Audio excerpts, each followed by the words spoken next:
Nous allons commencer avec l'Université Générale Lansana Conté. S'il vous plaît. Soumaïla Djoubate, département sciences politiques. Lors d'une de vos sorties médiatiques, Excellence, Monsieur le Président de la République, vous aviez déclaré que, je cite, « J'ai hérité d'un pays, mais pas d'un État ». Alors, quelles sont les mesures que vous avez entreprises pour la redynamisation de l'État guinéen? Je vous remercie. Excellences, Monsieur le Président de la République, Excellences, Messieurs les ministres présents, Messieurs les membres du gouvernement, chers invités, je m'appelle Diallo Habibatou Binta, étudiante à l'Université Roi 102, 3e année administration des affaires. Ma question est la suivante. L'émergence du port du voile intégral est une réalité évidente en Guinée. Qu'en pensez-vous pour la sécurité des citoyens? Son Excellence, merci. Je vous remercie.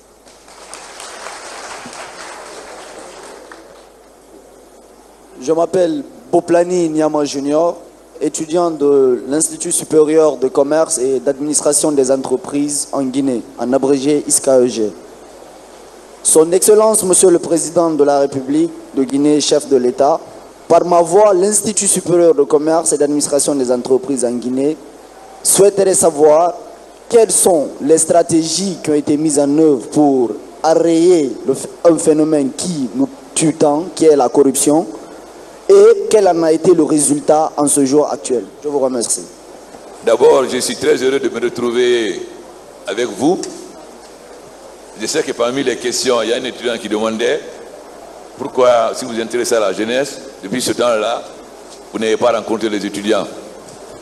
J'écoutais les recteurs qui disaient que, je ne sais pas si c'est en 2013 ou quoi, ils ont souhaité, mais souhaiter c'est une chose. Moi, je ne suis pas le bon Dieu. Si vous souhaitez et que vous ne voulez pas me dire que vous voulez me rencontrer, je ne vois pas comment je vais le savoir. Moi, j'étais président de la FEAF. J'ai été étudiant avant vous. J'ai été président de la FEAF. Donc, comme Senghor a dit, une jeunesse qui ne conteste pas, c'est une jeunesse qui n'a pas de valeur. Et nous avons contesté un système que nous avons combattu. Et nous espérons que la jeunesse guinéenne aussi continuera à combattre pour avoir un meilleur système. Et d'abord, il faut comprendre qu'est-ce que je veux dire, hériter d'un pays, pas d'un État. Si on ne comprend pas, on ne peut pas savoir comment on peut améliorer. Un pays, c'est la Guinée.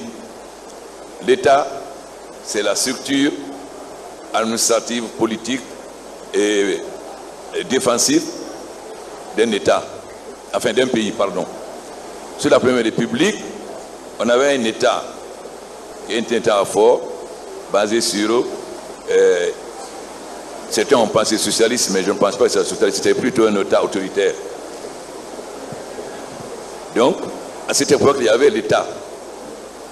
Il y a beaucoup de choses à dire sur la Première République, mais il y avait l'État.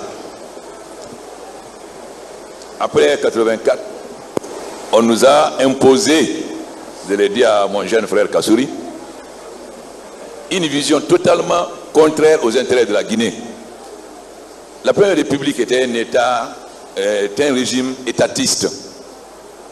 C'est vrai, qui était basé sur les entreprises publiques, etc.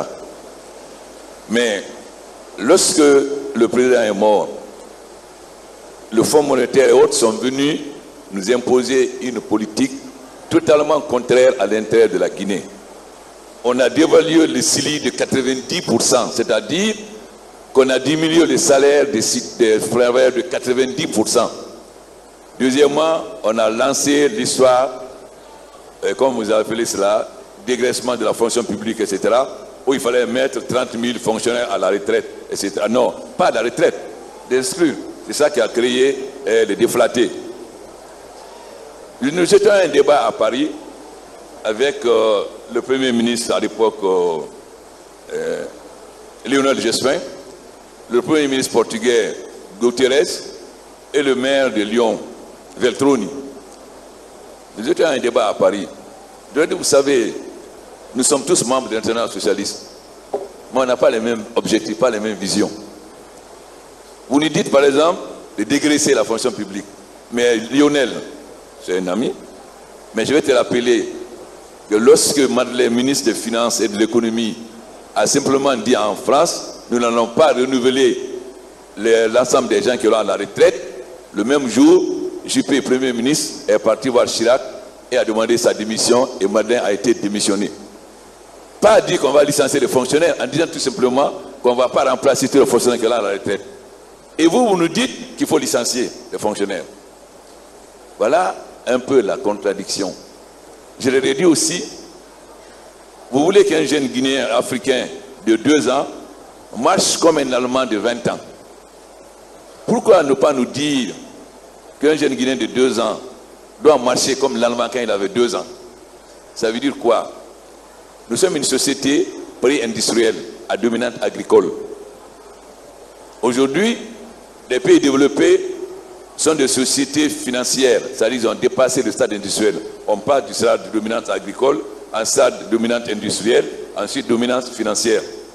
Aujourd'hui, on ne gagne pas l'argent en Amérique dans l'industrie, on gagne l'argent en jouant en bourse, c'est-à-dire le système financier.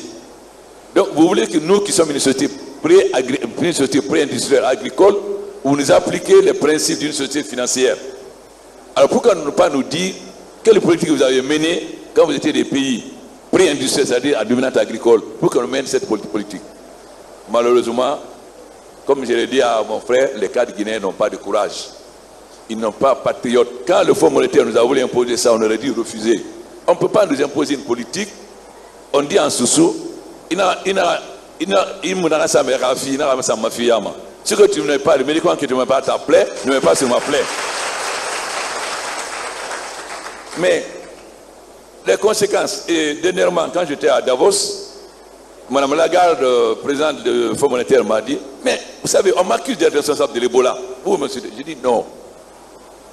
On ne vous accuse pas d'être responsable de l'Ebola. Vous n'êtes pas responsable. On vous accuse que la politique d'ajustement structurel que vous avez imposée à l'Afrique a comme conséquence le fait qu'on n'a pas formé de bons enseignants, de bons médecins. Donc quand l'Ebola est venu, on n'avait pas la capacité de faire face.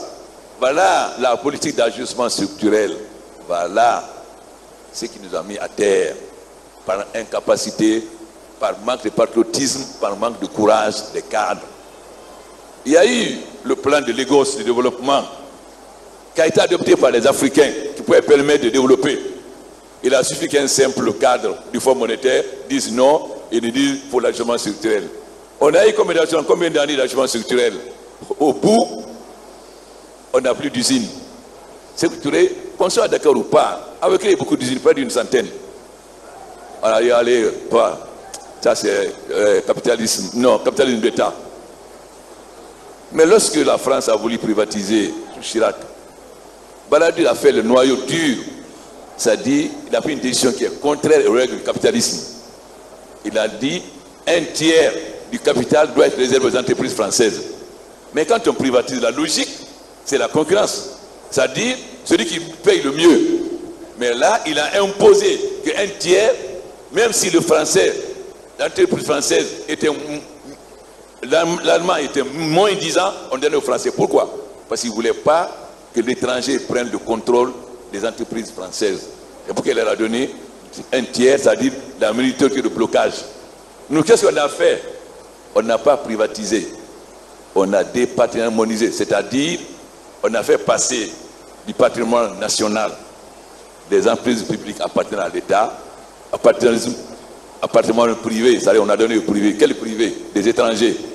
Tu veux privatiser? Est-ce qu'il y a des Guinéens qui pouvaient acheter? Pour qui? On a donné à des étrangers. Et ensuite, c'est des étrangers qui ont décidé le prix.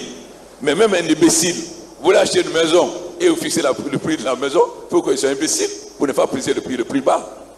Voilà. Donc, premièrement, on a liquidé l'économie guinéenne. Parce que les usines n'ont pas marché plus de 2 ans, ils ont disparu. Ensuite, comme le premier régime était assez fort, on a remplacé ça par l'anarchie. Il n'y avait plus d'État. Chaque personne de vous ne respecte la loi. On a attrapé un voleur, au lieu de l'amener à la police, on le tue. Ok, vous d'entre vous respectez la loi. Les Guinéens ont oublié qu'il faut respecter la loi. C'est comme si c'est devenu une jungle, chacun fait ce qu'il veut. Donc il n'y a pas d'État. Il faut donc recréer, avant de parler d'améliorer, il faut recréer d'abord l'État, poser les bases d'un véritable État. Voilà ce que j'ai voulu dire. Donc, reposer la base de l'État, c'est d'abord régler le problème macroéconomique. Quand je suis venu, on n'avait pas de rapport avec le Fonds monétaire, on n'avait pas de rapport avec la Banque mondiale et on était endetté. Vous le savez. Mais quand on est endetté, on n'est pas libre. Il fallait réunir avec le Fonds monétaire. Mais le Fonds monétaire dit, moi je suis un médecin. Je ne vais pas chez le malade. Si tu viens chez moi, c'est que tu es malade. Donc, je te donne mes médicaments. Donc j'étais obligé d'accepter les conditions du Fonds monétaire qui étaient scandaleuses. On m'a demandé de passer de 12% de déficit en 2010 à 2% en un an. Mais comme je suis malade, je suis parti chez le docteur, je suis obligé de prendre son médicament. Et nous avons accepté toutes les conditions du Fonds monétaire. Ils pensaient qu'on n'allait pas réussir. Mais en 2 ans, on a réussi ça grâce à la population. Parce que j'ai dit au peuple guinéen, nous sommes endettés, nous allons souffrir pendant 2 ans. Et les gens ont accepté de souffrir pendant 2 ans. Donc ça nous a permis d'avoir les PPTE et d'avoir l'équilibre macroéconomique. Ensuite, faire la réforme de l'armée. Mais tout le monde sait quelle était l'armée guinéenne. Tous les gens étaient gradés. Les gens n'allaient pas à l'école. Lorsqu'on a attaqué chez moi et que j'ai voulu récompenser les jeunes qui se sont défendus, j'ai dit je vous monte en grade jusqu'à adjudant-chef. Mais adjudant-chef a su le tenant, non. Pourquoi vous allez à l'école? Parce que personne ne peut plus être officier sans avoir fait l'école d'officier. On dit président, nous sommes d'accord. Mais est-ce que vous savez qu'il y a des colonels qui ne savent pas écrire leur nom? Il dit justement c'est ça que je ne veux pas. Voilà ce qu'était l'armée guinéenne. Donc, on a fait d'abord la réforme de l'armée. Parce que l'armée, c'est quand même la base de la sécurité. On a fait la réforme de l'armée et aujourd'hui, on est une armée républicaine. Avant, vous avez peur des militaires. Aujourd'hui, quand vous avez un problème, c'est vers les militaires que vous allez. Tout le monde voit ici les militaires, les chars dans les rues, les blindés, etc. Les militaires montés dans des taxis avec les fusils Kalachnikov, etc. Qui voit ça aujourd'hui? Aucun militaire ne peut aller dans un bar en tenue militaire. Aucun ne peut sortir. Aucun ne peut sortir du camp militaire avec un fusil. Mais ça, c'est le premier pied. Mais on n'a pas fini le premier pied. Parce qu'on n'a pas encore fait la réforme de la police. Puisque nous n'avons pas encore fini le recensement biométrique de la police. Il faut le faire aussi. On est aujourd'hui à une criminalité où c'est informatique, cybercriminalité. Mais comment voulez-vous qu'un policier qui n'a jamais été à l'école puisse combattre la cybercriminalité? Pour combattre ça d'abord, il faut savoir aller sur l'ordinateur. Donc, pour la police, il faut faire la même réforme pour la police qu'on a fait pour l'armée. On a créé une école de police. Quand on a fini le recensement biométrique, ce qu'on a fait pour l'armée, on va faire pour la police. Voilà le premier pied pour avoir un État. Le deuxième pied, c'est la justice. La justice guinéenne, c'était n'importe quoi, sauf la justice. Vous empruntez de l'argent à la banque porte plainte contre vous, c'est la banque qu'on condamne. Comment voulez-vous que les banques acceptent de prêter de l'argent? Chaque fois que l'État est concerné, l'État est condamné, sans même que les gens judiciaires soient informés. Mais où est la justice? Quand on porte plainte, on doit appeler l'autre partie et les deux parties se présentent. Donc, il fallait faire la réforme de la justice. Les diplomates m'ont dit, mais comment voulez-vous que vos juges ne soient pas corrompus quand ils touchent à peine 100 €? J'ai dit d'accord. On a détaché la magistrature de la fonction publique. On a multiplié les salaires par presque 10. Mais on a créé maintenant le Conseil supérieur de la magistrature. C'est-à-dire, en augmentant quasiment les salaires des juges, ça nous permet de distinguer les juges qui sont corrompus par nécessité et les juges qui sont corrompus parce qu'ils sont corrompus.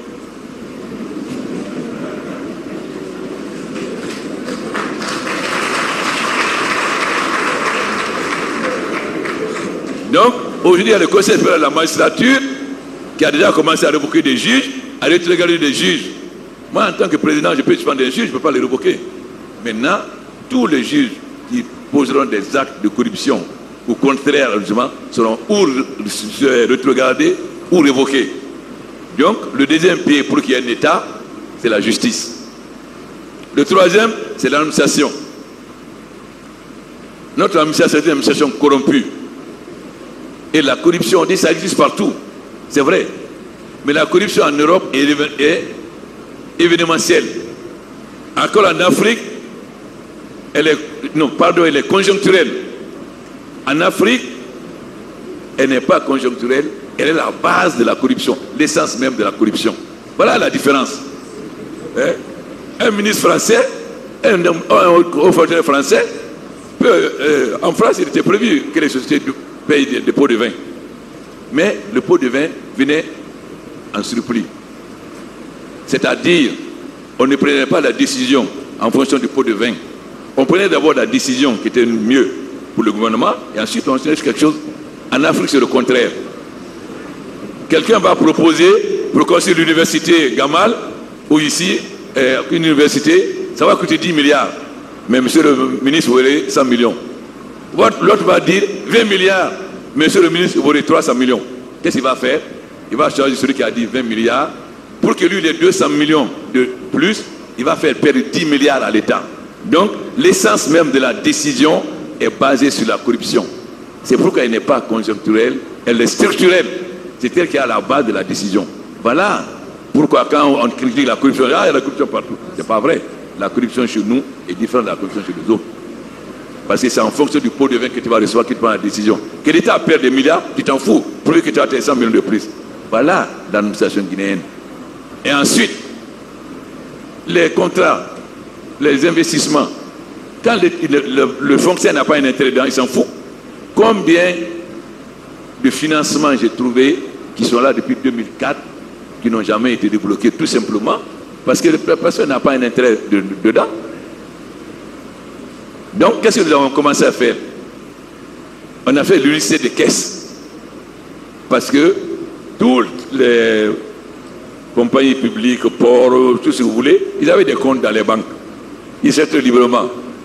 Quand ils voyagent, ils payent le voyage, ils vont avec leur maîtresse, ils donnent des billets à des filles pour aller en France, etc., aux États-Unis, etc. Donc, nous avons fait l'unité des caisses. C'est-à-dire, tous les comptes étaient maintenant à la Banque centrale. Donc, aucun directeur ne pouvait plus sortir de l'argent comme il le veut. Pour qu'il sorte à la Banque centrale, il faut que ça soit justifié.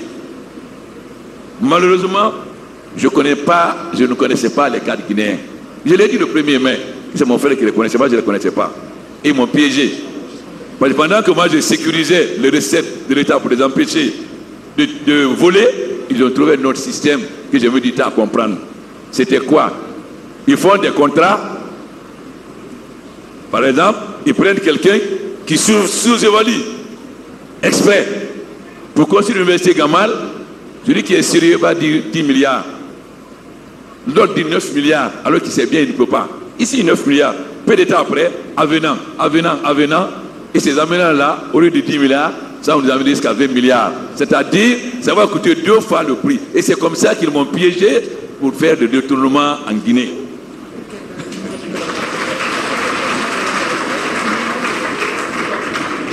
J'ai mis du temps, mais l'homme apprend. Et je suis un intellectuel. J'ai compris ce système-là aussi. Alors, nous avons fait une restructuration avec l'aide de la Banque mondiale. Et désormais, les marchés, ces détournements des marchés-là, ça aussi, on va commencer à les combattre. Et ne soyez pas surpris si vous entendez que des fonctionnaires ont été suspendus ou que des ministres n'ont pas été renouvelés. Parce que c'est ça qui nous a fait qu'aujourd'hui, ce qu'on devait construire à 10 milliards, qu'on a refusé, on se retrouve à 20 milliards. Avenant. Voilà. Donc, voilà les 3 choses qu'il faut réformer pour avoir un véritable État. La défense, la sécurité, l'armée et la police, la justice et l'administration. Quand on aura les 3 à la réformer, alors on aura un véritable État. Pour le moment, nous avons commencé, mais nous sommes encore loin. La justice, elle est encore tout sauf une véritable justice. Mais on a les armes aujourd'hui pour obliger les juges à être honnêtes, sinon on les révoque. L'administration aussi, progressivement. Mais il faut se dire la vérité. Changer quelque chose de matériel, c'est pas difficile. Mais changer l'état d'esprit des gens, c'est extrêmement difficile. Honnêtement, pour que la Guinée soit bien gérée, il faut une nouvelle génération. C'est-à-dire, je ne peux pas avoir la prétention de changer l'état d'esprit des gens qui ont 50 ans qui depuis 25 ans ou 30 ans gèrent d'une certaine façon. Il faut être fou pour penser qu'on peut le faire. Mais là aussi, ils nous ont piégés. Comment? Les syndicats ont profité du faiblesse du gouvernement pour faire passer l'âge de la retraite de 60 ans à 65 ans. Comment on peut faire passer l'âge de la retraite à 65 ans dans un pays où 70% de la population a moins de 30 ans? Voilà aussi l'égoïsme des cadres. Voilà, l'égoïsme des cadres. Là aussi, vous savez, il y a deux choses qui détruisent la Guinée. L'ethnocentré et le mensonge. On n'aime pas la vérité. C'est le mensonge, on aime mentir. Mais un pays ne peut pas aller de l'avant si ce n'est pas basé sur la vérité, sur le travail. Comment, si je viens vous voir bavarder, ça ne sert à rien. Si vous voulez soigner un malade, il faut d'abord connaître la maladie. Vous n'avez qu'à être le meilleur médecin du monde. Si vous ne connaissez pas la maladie, vous ne pouvez pas soigner. Donc, il faut d'abord connaître d'abord quelles sont les maladies dont souffrait la Guinée pour pouvoir maintenant soigner. C'est ce que j'ai dit, l'hérité d'un pays, pas d'un État.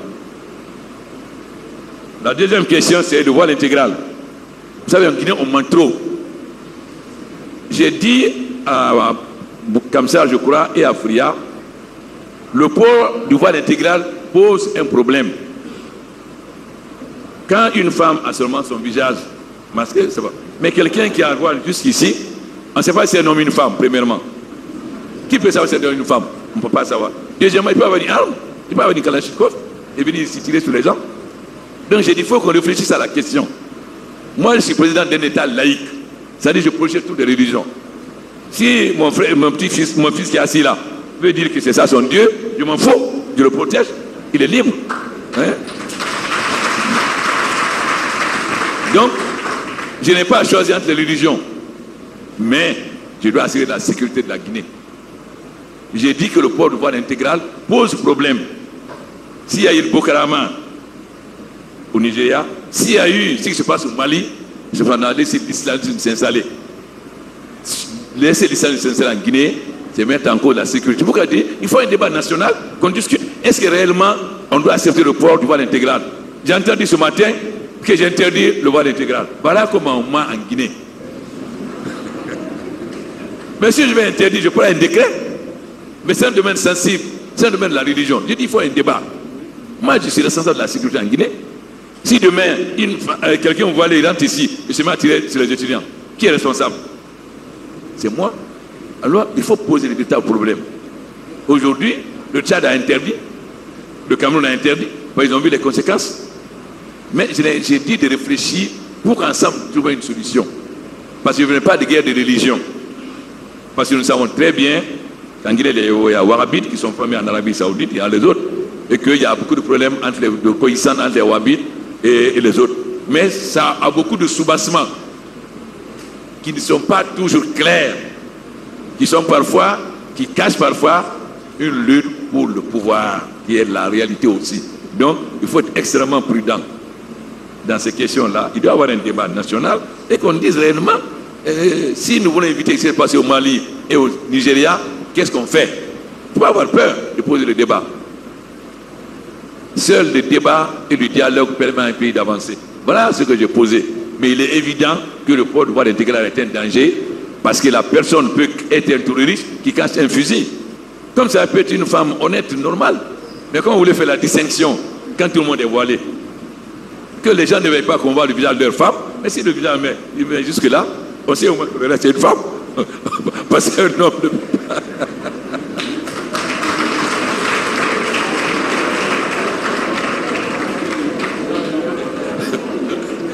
Mais je n'ai pas interdit le voile intégral.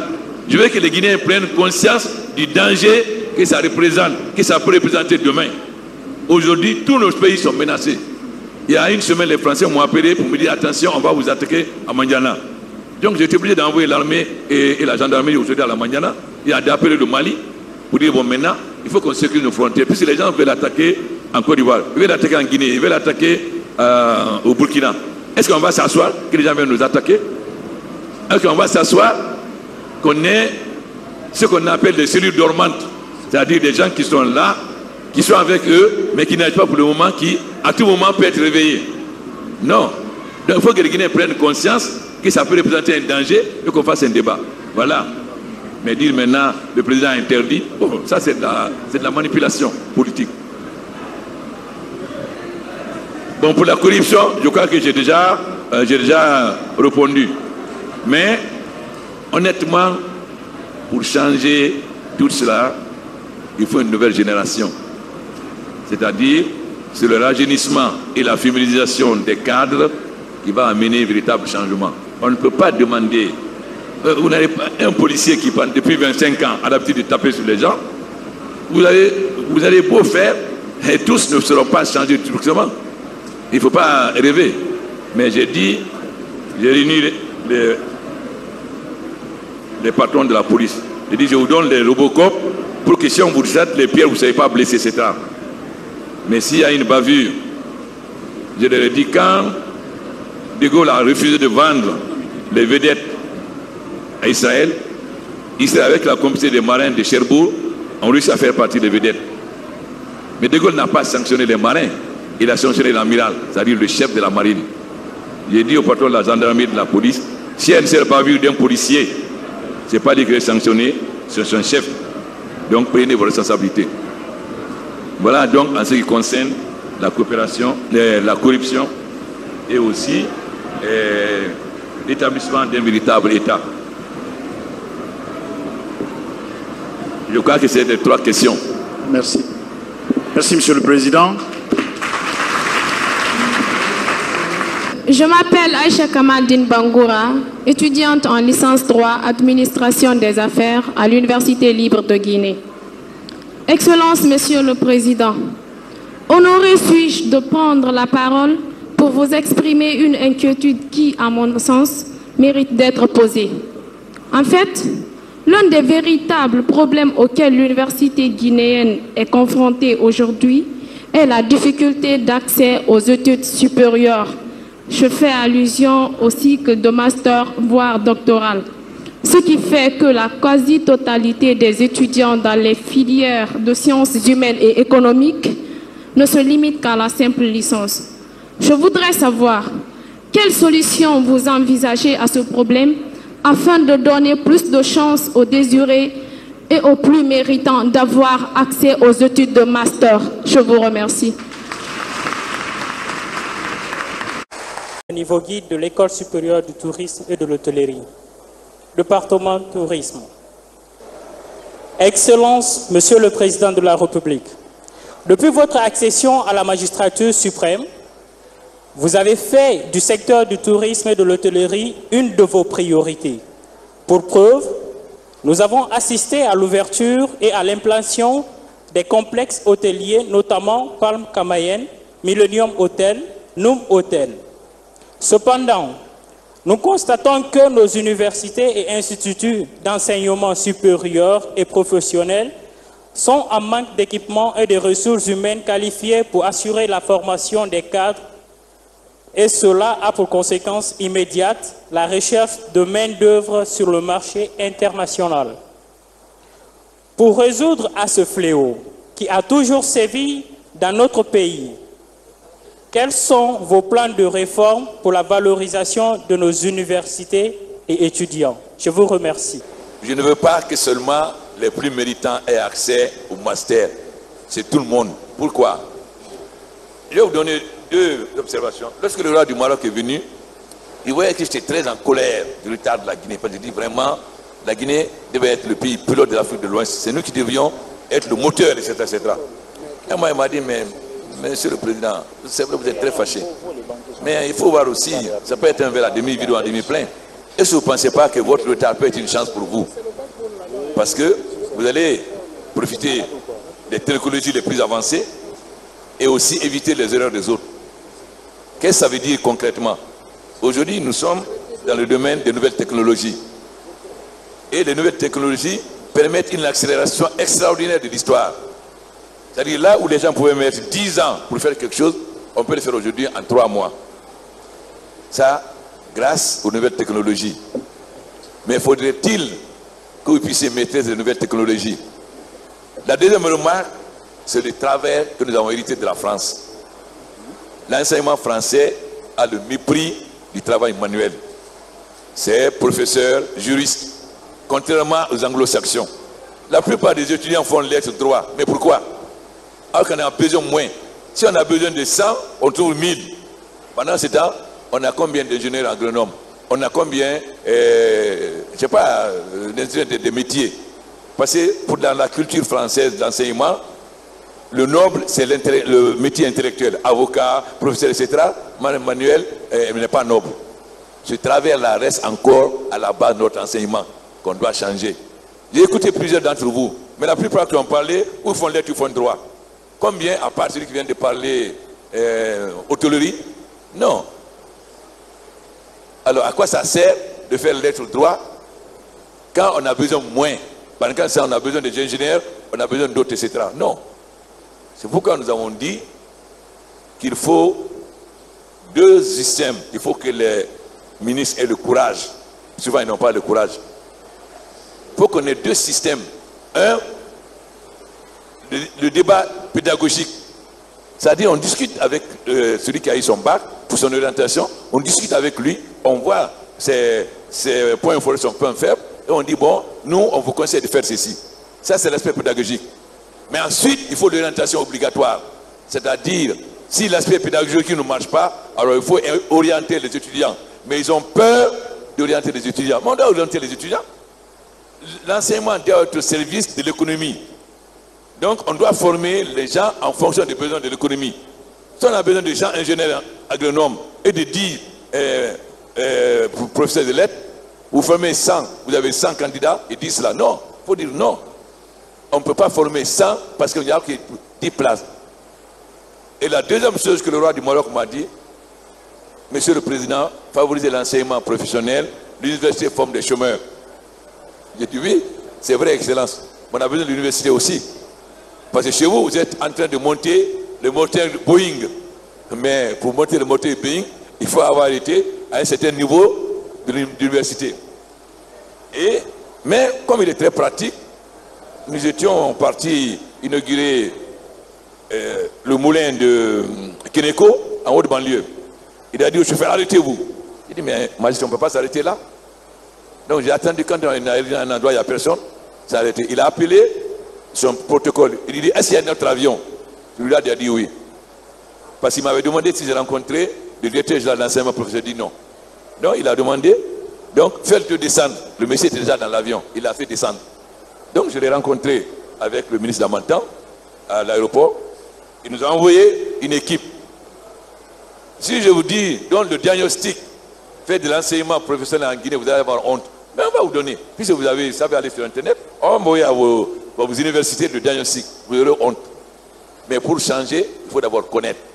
Donc il fallait d'abord faire le diagnostic pour savoir de quoi souffre notre enseignement professionnel. Mais ils ne se sont pas arrêtés là. Ils ont fait le diagnostic et ils ont fait des propositions. Quand vous voyez chaque point, par exemple, je prends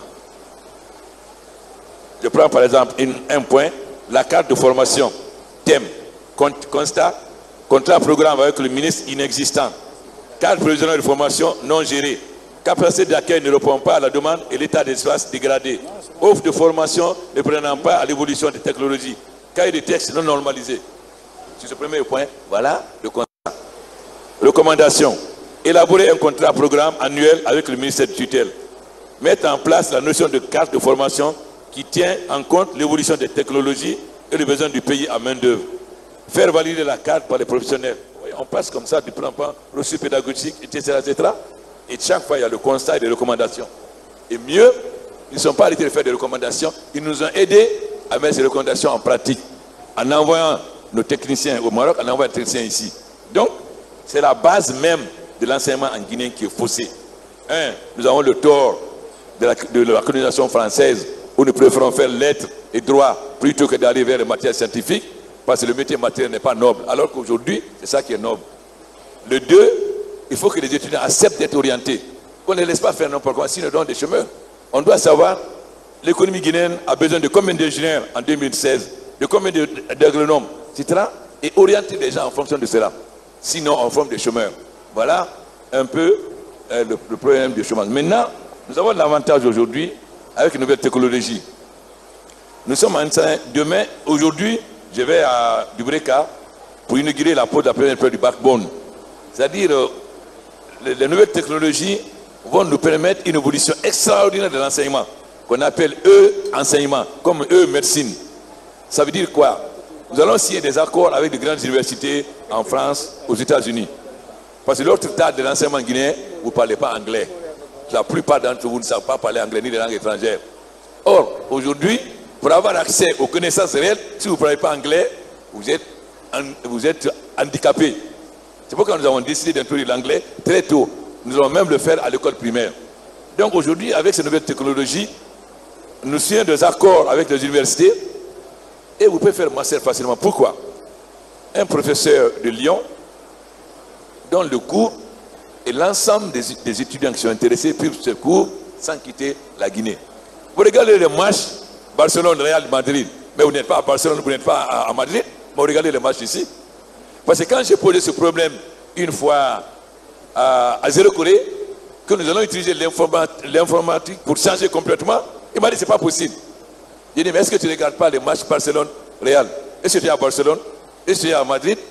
Mais tu regardes ce match en même temps que les gens qui sont à Madrid ou à Barcelone. Alors pourquoi veux-tu que les étudiants qui sont là ne puissent pas suivre les mêmes cours que les gens qui sont à Barcelone et qui sont en Guinée? Voilà. Ce qui manque en Guinée, c'est l'imagination. Or, sans l'imagination, le monde n'évolue pas. C'est les rêveurs qui font avancer le monde. Mais on ne rêve pas assez en Guinée. On n'imagine pas assez. Si Jules Verne n'avait pas inventé le Lotus et la fusée pour aller dans la Lune, les hommes n'auraient pas pensé qu'on peut le faire. Donc, il faut avoir de l'imagination. Aujourd'hui, nous pouvons révolutionner notre enseignement grâce à l'informatique. On n'a pas besoin de chercher les meilleurs. C'est-à-dire, tous ceux qui veulent suivre un cours de physique en master, si on a un accord avec l'Université de Lyon ou des choses, le professeur qui enseigne, il enseigne, vous suivez ce cours en même temps que les étudiants qui sont à Lyon. C'est pourquoi nous voulons doter tous les étudiants d'ordinateurs. C'est pourquoi nous voulons que tout le monde ait accès à l'Internet. Et grâce à la fibre optique, parce que nous allons faire 4000 km de fibre optique, parce que je veux amener la ville au village. C'est-à-dire que votre frère qui est au village, il n'a pas la chance comme vous d'être ici, il faut qu'il ait le même avantage que vous. Il puisse aller sur l'ordinateur, aller sur l'Internet, aller sur toutes les chaînes du monde. C'est pourquoi on va combattre l'immigration rurale qui vide nos villages, parce que tout le monde est venu en ville. Pour cela, il faut amener la ville au village et non pas l'inverse. Donc, ce qu'on fait pour l'enseignement, ça va être la même chose pour la santé. Vous avez aujourd'hui, vous pouvez être guidé en opérant, on peut vous guider de loin. Et vous suivez, on vous dit qu'est-ce qu'il faut faire. Et le médecin ne fait que suivre ça. Donc, voilà la révolution technologique, l'accélération de l'histoire et la transformation. Mais cela suppose d'abord que vous maîtrisez les nouvelles technologies. Si vous ne maîtrisez pas, ça ne sert à rien. Si ce n'est pas sur ordinateur, tu ne peux pas profiter de nouvelles technologies. C'est pourquoi il est important pour nous, de passer la télévision, à passer la télévision numérique, comme nous avons réussi, puisqu'aujourd'hui nous avons de numérique, et ils sont en train de distribuer des décodeurs pour que tout le monde ait accès au numérique. Ce qui va constamment multiplier le nombre de chaînes et le nombre de possibilités, parce que ça va dégager beaucoup d'espace. Et ensuite, nous allons avoir 4000 km de fibre optique. C'est-à-dire, le moindre village de Guinée sera relié à la fibre optique. Donc, il aura accès à l'Internet, il aura accès à tout ce que la nouvelle technologie peut apporter. C'est ça donc qui va changer, qu'on pourra faire maintenant des masters et des doctorats en Guinée, sans être obligé d'aller aux États-Unis ou en France, etc. Donc ce ne seront pas seulement les plus méritants. Parce que quelqu'un, il ne faut pas aussi, c'est pas... si les gens ne sont pas méritants, ce n'est pas leur faute. C'est qu'ils sont mal formés. On a fait, chaque ministre qui vient, qui est une université privée. Mais les universités privées, c'est les plus grands formeurs de chômeurs. Parce que les gens qui enseignent là-bas n'ont pas le niveau. Donc, les gens qui sortent là-bas n'ont aucun niveau. Voilà la réalité. Donc, il revient à l'État. L'argent qu'on gaspille dans les universités privées, on doit utiliser ça pour construire des universités publiques. C'est ça qui va résoudre le problème ici. Mais on manque de courage. Dès qu'on dit ça, les gens de l'université vont se revoter. Mais moi, je m'en fous qu'ils se revotent. Ce qui me compte pour moi, c'est l'avenir de la Guinée. Ce n'est pas faire plaisir à quelques personnes, par exemple, que des universités privées. Chaque ministre qui passe, qu'est-ce qu'une université privée? Chaque ministre qui passe, qu'est-ce qu'une université privée? Après, c'est qui? Ils prennent des étudiants pour enseigner là-bas. Comment ces étudiants peuvent être formés? Alors on forme des chômeurs. Mais ces gens-là, ce n'est pas leur faute. Ce n'est pas leur faute. S'ils sont mal formés, c'est la faute de l'État. C'est l'État qui est responsable. C'est pourquoi nous avons créé la maison de l'emploi et des compétences. Pourquoi? Encore grâce aux nouvelles technologies, nous avons aujourd'hui des incubateurs. Le Blue Zone que Bolloré a fait, on va en avoir 6 et 8. Dans les Blue Zones, non seulement vous allez sur Internet gratuitement, mais on vous met en rapport avec des hommes d'affaires, des entreprises, pour vous apprendre comment créer votre propre société. C'est ça qu'on appelle incubateur. Donc, pourquoi condamner ces gens qui ont été mal formés alors que ce n'est pas leur faute? Il faut être égoïste, les plus méritants. Mais les autres, ils auraient pu être méritants aussi s'ils avaient été mieux formés. Moi, je ne suis pas venu pour faire une politique élitiste. Je suis venu pour permettre à tous les jeunes Guinéens d'avoir accès à un métier, de pouvoir se suffire à lui-même. Pas seulement de favoriser une élite. L'élitisme, non. L'élitisme, là, d'abord, ce n'est pas les cadres qui m'ont fait président. Ce n'est pas les hommes riches qui m'ont fait président. Les cadres avaient peur de venir chez moi. Les hommes riches avaient peur qu'on enlève leurs affaires. Ceux qui m'ont fait président, c'est les pauvres. Ils ne savent même pas dire RPG, ils disent RPC. Voilà ce qu'ils ont fait de moi en président. Donc, je n'ai aucun tabou. Je n'ai peur de rien. Tout ce qui ne va pas en Guinée, j'ai confronté. Je n'ai pas peur de la confrontation. Je suis un ancien militant. Je n'ai pas peur. Vous dites qu'il y en a qui disent qu'il est communiste. Ah, c'est un communiste. Je m'en fous. On ne va pas dire ce qu'on veut. Mais tout ce qui retarde la Guinée, pour des intérêts égoïstes de quelques personnes, je vais combattre. Je ne suis pas venu pour favoriser une élite contre la majorité. Si vous prenez 100 Guinéens, 70 sont paysans. Mais on avait oublié les paysans. On pensait qu'aux villes, parce qu'on a peur des syndicats, on a peur des mouvements. Pendant ce temps, on avait abandonné les paysans. Quand c'est venu, la Guinée consomme à peine 10 000 tonnes d'engrais. Aujourd'hui, on a plus de 100 000 tonnes. Le paysan est obligé de venir à Conakry, chercher l'engrais. Aujourd'hui, on livre l'engrais à son champ à la moitié prix. J'ai fait des indépendances tournantes, parce qu'il n'y a pas que Conakry. Et l'intérieur. On avait abandonné l'intérieur, parce que c'est à Conakry qu'on manifeste. Les gouvernements ont peur que moi j'allais faire tout. Moi, je n'ai peur de personne. J'ai été contesté avant vous. Vous contestez. Ça me fait ni chaud ni froid. Vous ne contestez pas plus que moi. Je conteste plus que vous. Donc vraiment, et je suis prêt à n'importe quel débat. Vous m'appelez à tout moment, je viens. Il n'y a aucune question de tabou. Je ne suis pas responsable de la Guinée. Je ne suis pas responsable de l'administration guinéenne. Je n'ai jamais géré. J'ai dit qu'aucun membre de l'RPG ne soit membre d'un gouvernement. Même le gouvernement de Kouyaté qui a été mis en place, j'ai interdit qu'il y ait un membre du RPG dedans. Parce que je ne veux pas participer à une gestion que je condamne. Mais je suis patient aussi. La première République m'a condamné à mort par contumace pour des choses que je n'ai pas fait. Mais je suis là. La deuxième République m'a mis en prison 2 ans et demi, mais je suis là. Mais j'étais patient. J'ai expliqué quand j'étais député, quand je lève la main, le président de l'Assemblée du bureau fait comme s'il n'a pas vu, il ne me donne pas la parole. J'ai été patient. J'ai été patient. Un jour, il m'a appelé dans son bureau. On m'a dit, Alpha, je te dis, sois patient. On t'a mis un masque devant le peuple de Guinée. Mais un jour, le masque va tomber et le peuple de Guinée verra ton vrai visage. Pourquoi j'ai été patient? Moi, je me suis battu pendant 50 ans. Je n'ai pas accepté de compromission. La crise du RPG en 1993, pourquoi? Parce que mon lieutenant a voulu, à l'avant de compte, que moi sois Premier ministre comme partenaire de gouvernement. Je dis, mais moi, je ne suis pas venu pour être Premier ministre. Je ne suis pas d'accord avec le régime. Je ne gère pas. Si on veut. J'ai gagné les élections en 1993. Ils le savent, Kassoro et là, ils savent. Les militaires sont venus me voir. Le président, vous avez gagné. Nous sommes derrière vous. Mais j'ai été voir les sages. J'ai dit, mais moi, je suis venu pour gouverner les Guinéens. Je ne suis pas venu pour gouverner les cimetières. Si j'envoie une partie au cimetière, je vais gouverner qui? C'est pourquoi j'ai refusé. Peut-être j'ai eu tort, mais je ne suis pas venu pour envoyer des gens au cimetière. Je suis venu pour aider tous les Guinéens. Donc, voilà, il y a beaucoup de réalités. L'enseignement guinéen est un enseignement qui est à terre. C'est un enseignement obsolète qu'il faut révolutionner. Ce n'est pas mettre de la cocoterie sur la plaie, c'est révolutionner. Mais nous avons la chance aujourd'hui, ce n'est pas moi, c'est l'évolution du monde. Il faut aujourd'hui qu'on a les nouvelles technologies qui vont nous permettre de révolutionner et l'enseignement guinéen, et la santé, et tous les secteurs. Parce que chacun peut profiter du grand professeur qui est en Chine et qui est aux États-Unis ou qui est en Europe pour suivre ses cours ou bien suivre sa technologie. Voilà. Manque d'équipement, c'est vrai. Mais il ne faut pas faire des équipements pour les faire. Il faut d'abord apprendre déjà à utiliser les équipements. Si vous faites les plus beaux équipements, mais que les gens qui sont là, on ne savent pas.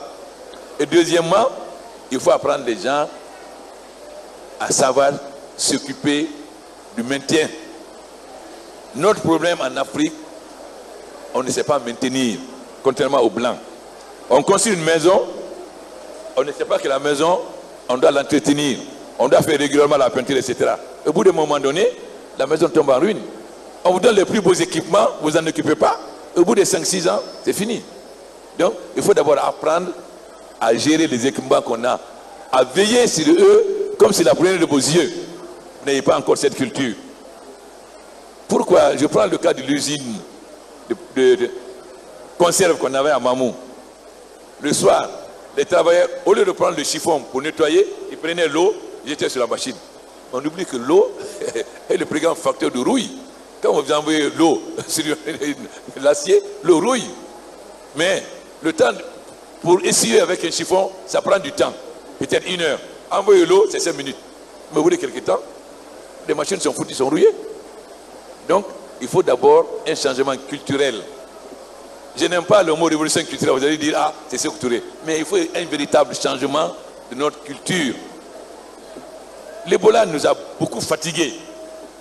Mais l'Ebola nous est en train de nous faire prendre des habitudes qui vont faire en sorte qu'il y aura moins de choléra. Parce qu'aujourd'hui, tout le monde se lave les mains. Mais la saleté est à la base de beaucoup de maladies. Donc, c'est l'Ebola. C'est pourquoi je dis que les Guinéens, pourquoi après l'Ebola, on continue ces bonnes habitudes. Donc, commençons d'abord par faire un bon diagnostic, connaître de quel mal souffre l'enseignement guinéen, dégageons des solutions et appliquons ces solutions tant au point de vue des cadres qu'au point de vue du matériel. Sinon, c'est donner de la confiture à un cochon. Voilà la vérité. Merci Son Excellence, Monsieur le Président de la République. Nous savons que vous avez un programme très chargé. La population de Dubreka vous attend impatiemment. Avec votre permission, nous allons... Il faut laisser les gens poser toutes les questions.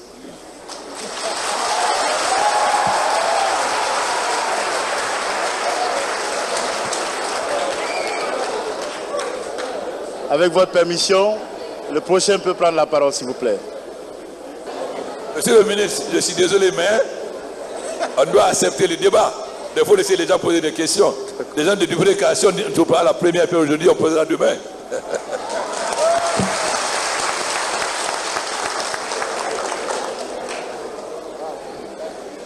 Je réponds au nom de Mamadou Bailo Silla, étudiant en 3e année journalisme à l'Université internationale Cheikh Modibo Diarra de Symphonia.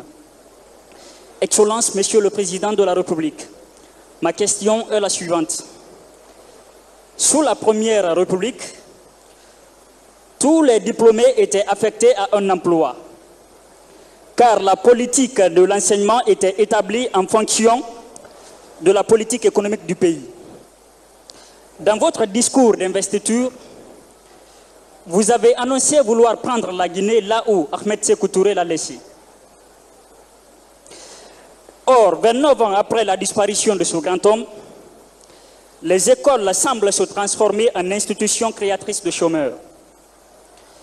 Excellence, Monsieur le Président de la République, comment expliquez-vous cette situation et quelle approche de solution envisagez-vous pour remédier à cet état de fait? Je vous remercie.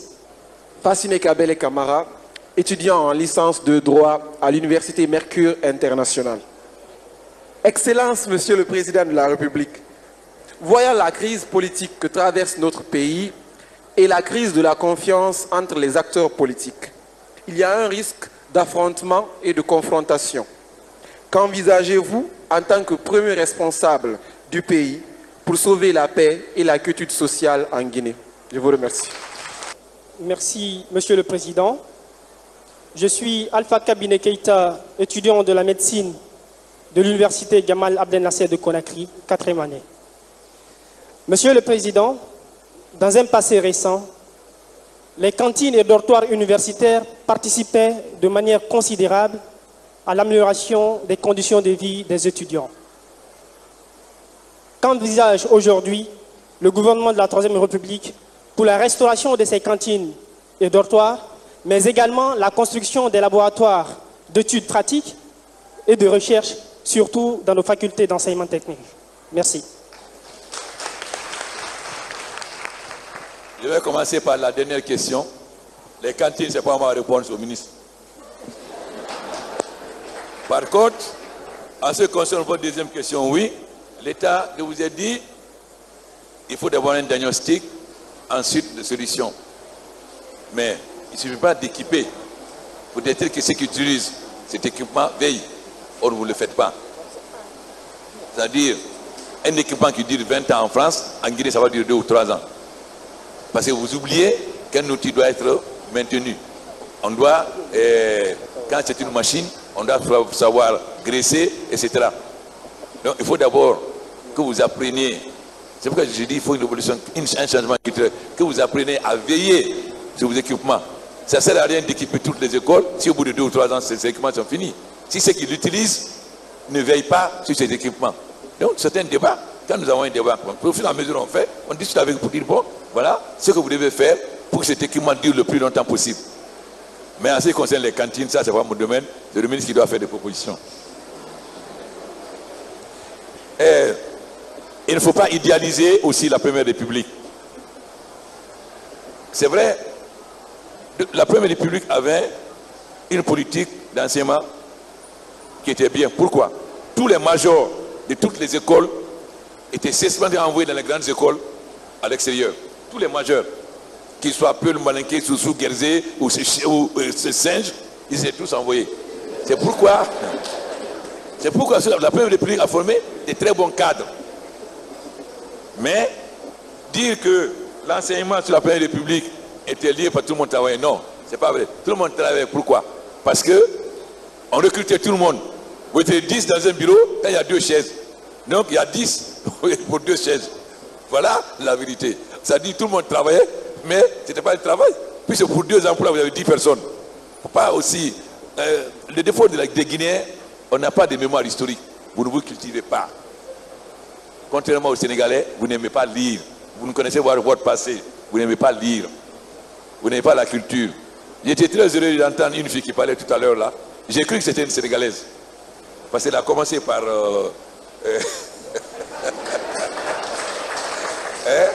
elle a commencé par une formule. J'ai critiqué un peu les Sénégalais en disant qu'ils sont un peu grandiloquents. Parce qu'ils aiment les gros mots. Mais au moins ça veut dire qu'ils ont appris. Or nous n'avons pas de mémoire historique. Vous ne connaissez pas l'histoire de la Guinée. Vous n'aimez pas lire. Mais comment voulez-vous avancer quand on n'aime pas lire? On ne peut pas progresser. Donc, la Première République, tout le monde travaillait, tout le monde avait été recruté, mais n'avait pas d'emploi. C'est-à-dire, pour 2 emplois, vous êtes 10 personnes. Donc, les gens venaient au bureau, ils partaient. C'est ça aussi la réalité. Il ne faut pas tout idéaliser. Et ensuite, ils ont commencé une chose extraordinaire. L'enseignement en langue nationale. C'est nous les premiers qui avons commencé. Mais ils ont mis la charrue avant les bœufs. Pour faire l'enseignement en langue nationale, il faut d'abord qu'il y ait des outils. C'est-à-dire des livres, des syllabaires, des livres. Deuxièmement, qu'il y ait des formateurs. Parce que l'enseignement a pour but de vous permettre d'avoir une insertion dans la vie économique. Pas seulement de culture. Si vous apprenez le peul, mais ça ne vous sert à rien d'avoir une vie pratique, à quoi ça sert? Si vous apprenez le soussou, si vous apprenez le peul, il faut que les machines sur lesquelles vous travaillez, le mode d'emploi soit écrit en peul ou en soussou. Sinon, ce que vous avez appris ne sert à rien dans votre évolution économique. C'est pourquoi on a fait Coco Lala, et comme c'était mauvais et qu'on n'a pas de culture historique, au lieu de tirer les leçons, pourquoi ça n'allait pas? Nous avons l'habitude de jeter le bébé avec l'eau. D'habitude, quand un bébé est sale, on le lave, on jette l'eau sale. Nous, on ne connaît pas ça. Je vous ai expliqué que les Blancs nous ont fait du mal, la colonisation. Mais n'ont pas fait de mauvaises choses. Ils ont fait de très bonnes choses. Il fallait donc faire la part des choses. Entre ce qui était mauvais, nous débarrasser et continuer ce qui était positif. Mais quand le PDG est venu, sucré du contre l'impérialisme, etc., allez, toi c'est impérialiste, on a tout jeté. Donc on a jeté le bébé avec l'eau du bébé. La deuxième république est venue, ah voilà, c'était étatisme, etc. Allez.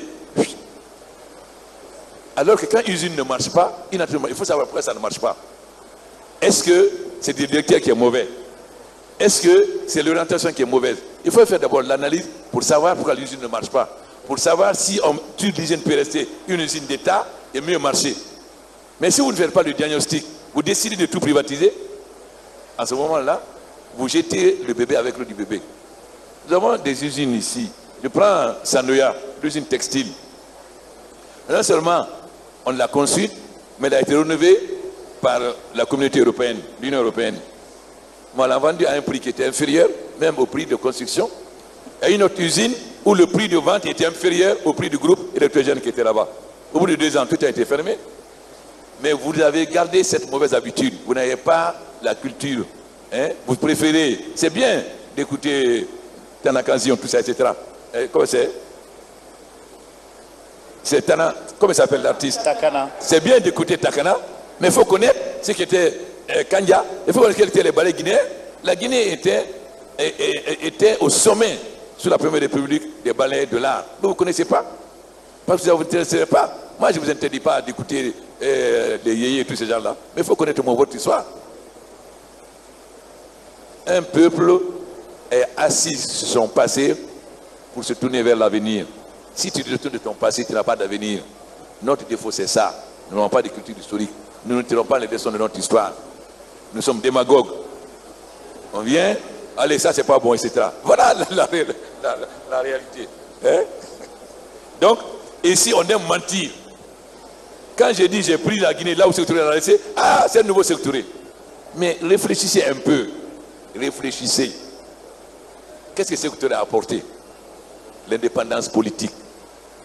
Ça, c'est un acquis. Qu'on aime ou qu'on n'aime pas Sékou Touré, l'indépendance politique, c'est lui qui est à la tête. Il n'est pas seul, mais c'est lui qui est à la tête. Quand vous êtes à la tête, quand c'est bien, c'est vous, quand c'est mauvais, c'est vous. Mais il n'a pas pu donner l'indépendance économique à la Guinée. Pourquoi? Vous ne pouvez pas développer un pays si vous n'êtes pas d'accord avec les gens qui ont l'argent, les bailleurs de fonds, les grandes entreprises. Mais j'ai dit que si on fait un jour une conférence nationale, c'est la France qui sera condamnée, pas la Guinée.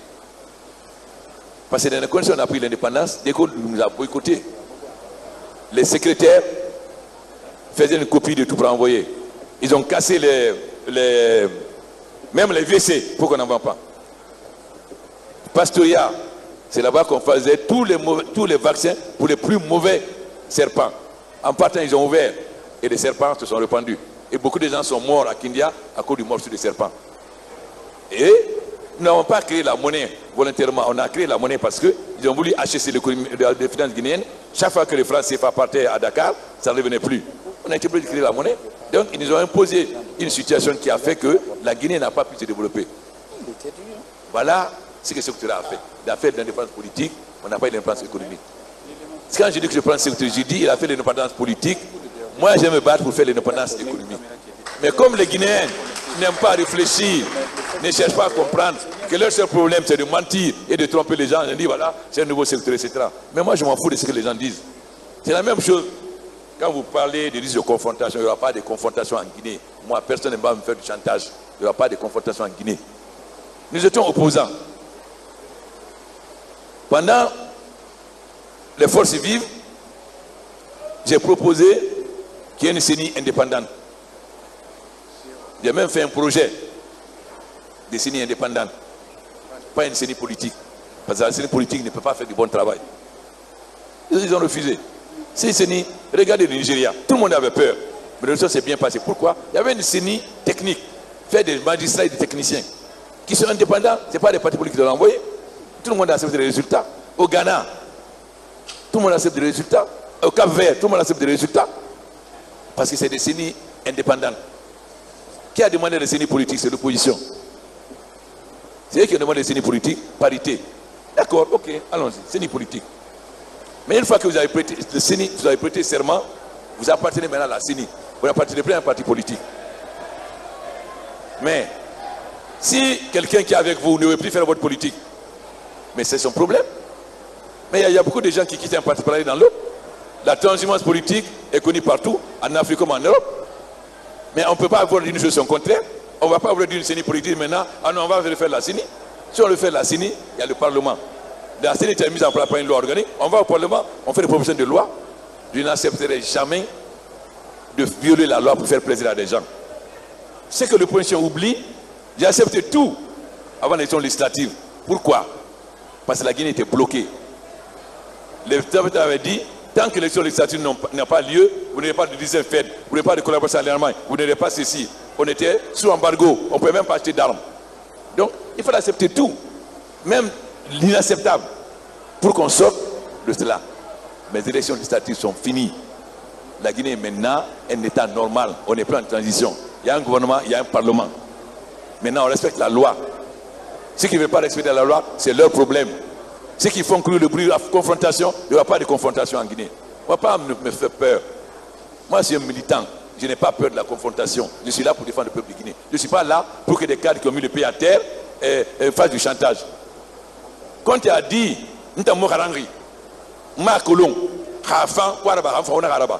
moi, je ne suis pas instruit. Je ne connais pas. C'est vous qui connaissez. Si c'est bien, faites. Si ce n'est pas bien, ne faites pas. Si la Guinée est à terre, c'est la faute de qui? Pas qu'on se fout du monde. Là, on peut mettre le pays à terre et venir nous faire du chantage quand on veut dresser le pays. Il n'y aura pas de confrontation. Pour faire la confrontation, il faut que les gens voient clair. Parce que les gens ne voyaient pas clair.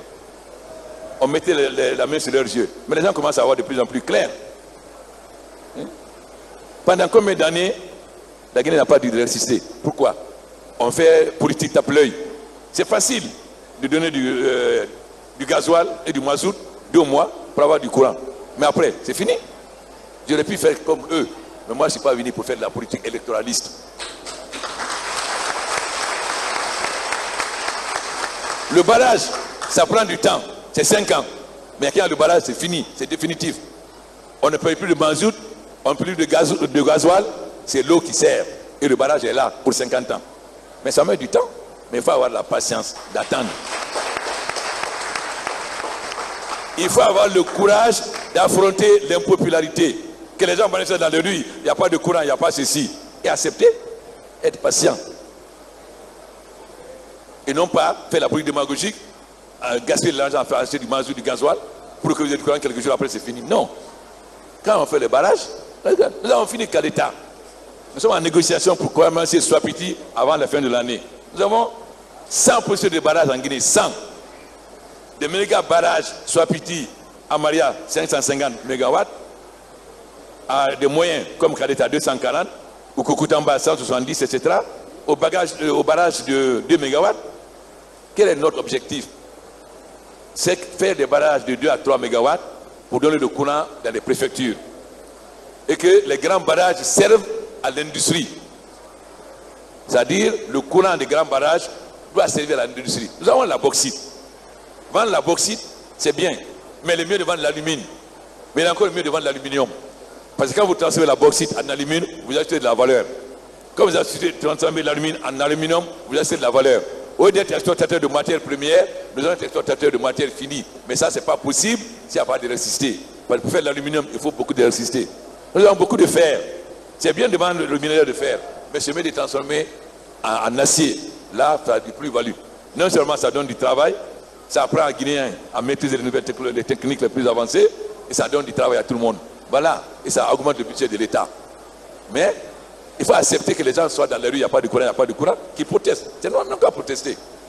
Jusqu'au jour où il y a le barrage. Bon, quand il y a le barrage, le courant est là. Il ne s'agit pas de faire de propagande. On va faire du courant, on va donner du courant, on va donner du courant. J'ai dit au ministre, le premier qui va dire on va vous donner du courant, je le démets du gouvernement. Vous n'avez pas besoin de dire aux gens on va donner du courant. Le jour où il y a du courant, selon qu'il y a du courant, il n'y a pas besoin de faire la propagande. Il y a le courant, ils verront. Un jour, il y a du courant. 2 jours, il y a du courant. 3 jours, on va finir par s'habituer. Mais quand vous n'êtes pas habitué au courant, vous oubliez d'éteindre. Les ampoules sont allumées dans la journée. Après, quand vous allez recevoir la facture, vous allez être surpris. Donc, mais aussi, il faut avoir le courage de nous regarder en face. Dès mon arrivée, j'ai dit que les Guinéens ne peuvent pas gérer l'électricité. Quand je suis parti en France en 2011, j'ai demandé au président Sarkozy que je souhaite une collaboration avec EDG, un contrat stratégique. Il a dit d'accord. J'ai rencontré le patron du DDG, il dit je ne peux aller en Guinée. Sinon, depuis 2011, j'allais faire les Blancs pour gérer l'électricité. Parce que nous ne sommes pas capables de gérer l'électricité. Il ne faut pas se mentir. Pas faire du nationalisme de trois. Quand tu ne peux pas, tu ne sais pas, tu ne sais pas. Tu apprends et tu amènes des gens qui savent et tu apprends à côté d'eux. Et DG, tout le monde sait. Les magasins de pieds détachés, c'est à eux. Ils volent les pieds détachés de DG pour vendre en ville. Ils vont te voir, ne paye pas ta facture, donne-moi 100 000 francs. Ils font les branchements clandestins. Ça, c'est qui? C'est le travail de DG. Alors, et en plus, ils ne connaissent pas. On m'a trompé. Quand je suis venu, je ne devais pas acheter les groupes. J'ai mis 120 millions de dollars pour acheter 100 mégawatts. Non, c'est une erreur. J'aurais dû utiliser 120 millions à faire le transfert et la distribution. Et laisser les sociétés privées venir avec des groupes et vendre des KVA à EDG. Maintenant, nous avons tiré les leçons des erreurs passées. On a fait beaucoup d'erreurs. On a fait beaucoup d'erreurs dans la gestion. Mais on n'est pas Dieu. On tire les leçons de ces erreurs. Nous ne pouvons pas gérer l'RC, nous ne pouvons pas gérer l'eau, nous ne pouvons pas gérer le port, nous ne pouvons pas gérer le transport en commun. J'ai fait venir la RATP. Les bus marchaient très bien. Ils étaient à l'heure. On a découragé les Blancs. Ils sont partis. Comment marchent les bus aujourd'hui? Il ne faut pas être nationaliste, c'est trois. Alors moi, là où les Guinéens ne peuvent pas gérer, je fais venir des partenaires. Et je mets des jeunes cadres avec eux. Ils apprennent et dans 3-4 ans, ils partent et ces jeunes cadres prennent la direction. Voilà ce que fait avancer un pays. Non pas de se coucher devant les intérêts égoïstes. Parce que les gens, ils disent, ah, il veut vendre. Comment était le port de Conakry hier? Comment il est aujourd'hui? Ah, il a vendu le port. Mais quand Bolloré fait des quais, quand il fait des comptes, le port de Conakry peut être un hub. Nous sommes le port le plus proche d'Amérique latine. Si vous connaissez l'histoire, vous verrez aussi que Mermoz, les premiers aviateurs pour aller en Amérique, ils venaient à Dakar, ils allaient en Amérique. Parce que d'Europe en Amérique, il y a beaucoup de perturbations. Par contre, de l'Afrique là-bas, si notre port est développé, notre aéroport est développé, nous allons être un hub. C'est-à-dire pour aller au Brésil, les gens viendront d'Europe, ici, par l'avion pour aller au Brésil. Parce qu'on est à 4 heures du Rio et il n'y a pas de perturbation. Voilà. Mais le port là, ça va rester à la Guinée. C'est pour la Guinée. Mais comme ils veulent continuer à gérer, à voler, dès qu'on veut modifier la gestion, là aussi, on va faire guichet unique au port. Ça veut dire que toutes les recettes iront dans un seul tuyau. Plus personne ne peut pas à gauche. Tout sera dans un seul tuyau. Ni le président général de la douane, ni celui du port ne pourra plus rien détourner parce que tout l'argent va aller dans un tuyau et aller là où il doit aller. Ça aussi, on proteste en disant oui, il va faire devenir les Blancs. Mais s'ils étaient compétents, s'ils étaient capables. Non, ils ne sont pas capables. Et mieux, ils ne sont pas honnêtes. Et quand on veut mettre les jeunes, on dit qu'ils ne sont pas expérimentés. Mais moi, je préfère un jeune cadre inexpérimenté à un cadre expérimenté voleur.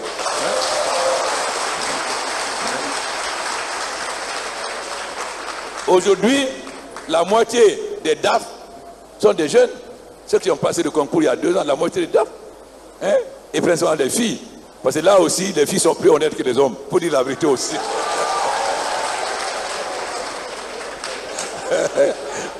Donc, nous sommes en train de rajeunir. Mais ces cadres, ces jeunes-là, on les appelle les gestions d'alpha. Pourquoi? Parce qu'ils refusent, quand les ministres veulent faire des contrats qui sont... Ils refusent. Quand les ministres veulent faire la corruption, ils refusent. En dehors, c'est les gestions. C'est eux qui donnent les informations au président. Mais ils sont là pour ça.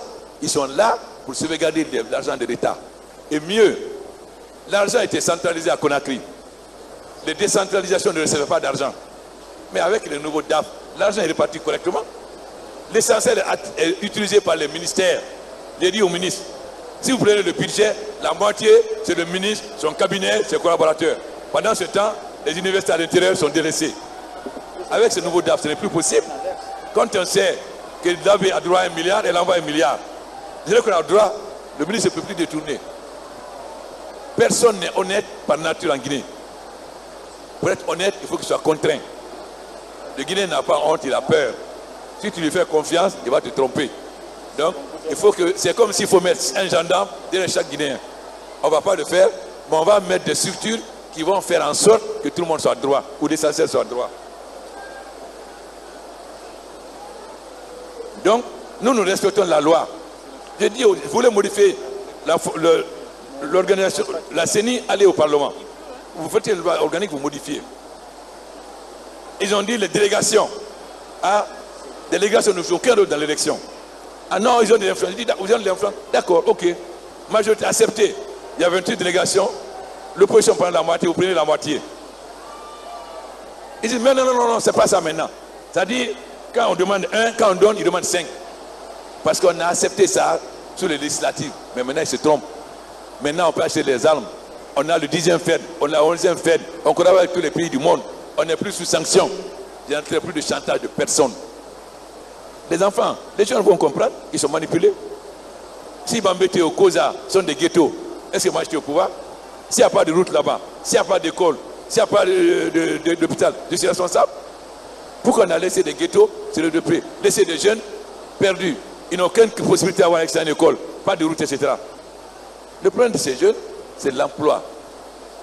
J'ai dit à nous, que nous sommes en Durban, j'ai dit à mes collègues, nous sommes assis sur une bombe. Ah, Alpha, toi aussi, raconte l'histoire. Ils font attention à mes collègues chefs d'État. Nous sommes assis sur une bombe. Si on ne fait pas attention, on va tous sauter. Ah, c'est quoi ça? Il dit la jeunesse. En Afrique, 70% de la population a moins de 30 ans. Si on ne réussit pas le point de l'emploi jeune, on va tous sauter. Mais il ne s'agit pas de manipuler la jeunesse. Donner 100 000 francs, 2 000 francs. Comment un leader peut dire à des jeunes, êtes-vous prêts à mourir? Est-ce que le rôle d'un homme politique, c'est de faire mourir les gens ou de les amener à les éduquer à changer? Moi, j'ai été opposant pendant combien d'années?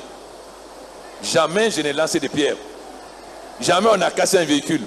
Quand celui-là, ils étaient ministres, quand j'étais opposant, qui était ministre de l'Intérieur, est-ce que jamais, quand on manifestait, on mettait service d'ordre? Même quand vous êtes dedans, on vous tape pour rentrer dans le rang. Pourquoi je vais assis? La manifestation politique est libre. On peut manifester, mais est-ce que manifester politiquement, ça veut dire casser les véhicules des gens, casser les maisons des gens? Le droit de manifester existe, mais le droit de respecter les biens des autres existe. Vous nous manifestez en cassant les véhicules des gens, en cassant les maisons des gens. Déjà, on n'a pas assez de maisons. S'il y en a le peu qui va vous casser, je n'accepterai plus de chantage. Quiconque viole la loi sera puni. Et c'est clair. Et je ne ferai pas de droit de grâce. Quelqu'un qui viole la loi, qui est empoisonné, il passera tout le temps en prison. Personne ne peut me faire du chantage. Ah, il faut libérer les prisonniers. Lorsqu'il y a une manifestation n'est pas autorisée, vous faites certains délits. Vous êtes condamné, vous restez en prison. Si c'est 5 ans, vous restez 5 ans. Si c'est 2 ans, vous restez 2 ans. Je n'ai pas peur de ce qui menacent de confrontation. Ils me trouveront devant eux. Bonjour à toutes et à tous. Excellence, Monsieur le Président, El Hadj Professeur Alpha Condé, depuis votre avènement à la magistrature suprême de notre pays, la jeunesse guinéenne dans son ensemble a constaté une volonté politique sans précédent afin de résoudre l'épineux problème de l'emploi des jeunes. Condition sine qua non pour mettre fin à certains travers sociaux, notamment l'immigration clandestine dont beaucoup de jeunes sont d'ailleurs candidats dans cette salle, la toxicomanie, la délinquance juvénile, la prostitution, pour n'en citer que ceci. Alors, Monsieur le Président, ma question est de savoir quelle appréciation faites-vous aujourd'hui des différentes politiques qui ont été élaborées à cet effet? Merci, Professeur Alpha Condé. Excellence, Monsieur le Président de la République, je suis Laï Moussa Kale, licence 4 économie minière à l'Université Roi Mohamed VI. En dédiant votre mandat à la jeunesse et aux femmes, vous avez par ces gestes montré que la jeunesse ne constitue pas seulement l'avenir d'une nation, mais elle est aussi un acteur majeur pour le développement socio-économique d'un pays. C'est pourquoi je m'en vais vous poser cette question.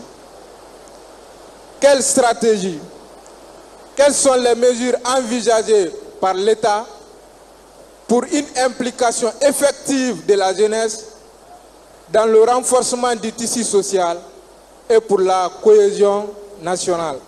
Je vous remercie. Je me nomme Bintouba Fadiga, étudiante en licence 3 droit des affaires à l'université unique. Excellence, Monsieur le Président de la République, notre question est la suivante. Compte tenu de l'évolution de l'environnement international émaillé par les périodes de crise à répétition, quelle est la stratégie de relance de la croissance économique en Guinée?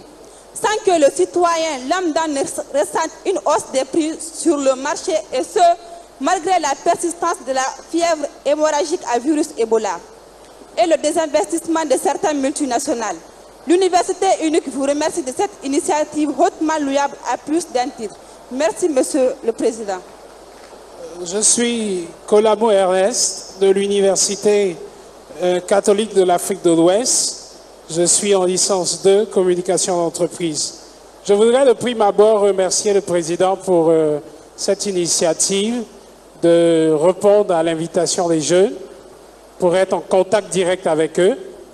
Mais je voudrais savoir à quand la restructuration des universités et que pensez-vous des universités privées? Parce qu'il faudrait que les universités soient restructurées afin que nous puissions ne plus avoir cette masse de chômeurs qui ne fait que traîner dans les rues et n'a pas quelque chose pour pouvoir subvenir à ses besoins. Je vous remercie, Monsieur le Président.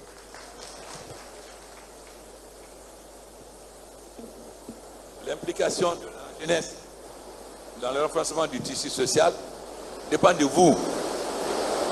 La première condition, c'est d'abord de connaître son pays, de connaître son histoire.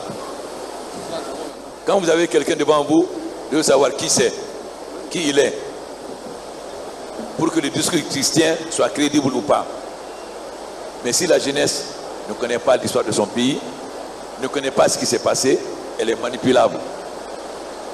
Donc, si vous voulez participer au renforcement du tissu social, intéressez-vous à l'histoire de la Guinée. La première des priorités, la deuxième. Et posez-vous la question, pourquoi on est en retard? Quelles sont les causes? Et comment aller de l'avant? En ce moment, vous pourrez juger chaque homme politique. Parce que on peut être opposant de deux façons. Un opposant qui a toujours été opposant, qui n'a jamais géré, et un ministre qui, après son poste de ministre, utilise l'argent pour être opposant. Ce n'est pas la même chose. L'opposant qui n'a rien géré, il n'a pas de compte à rendre de la gestion de l'État. Mais celui qui a géré, il faut d'abord qu'il rende compte de la gestion de l'État.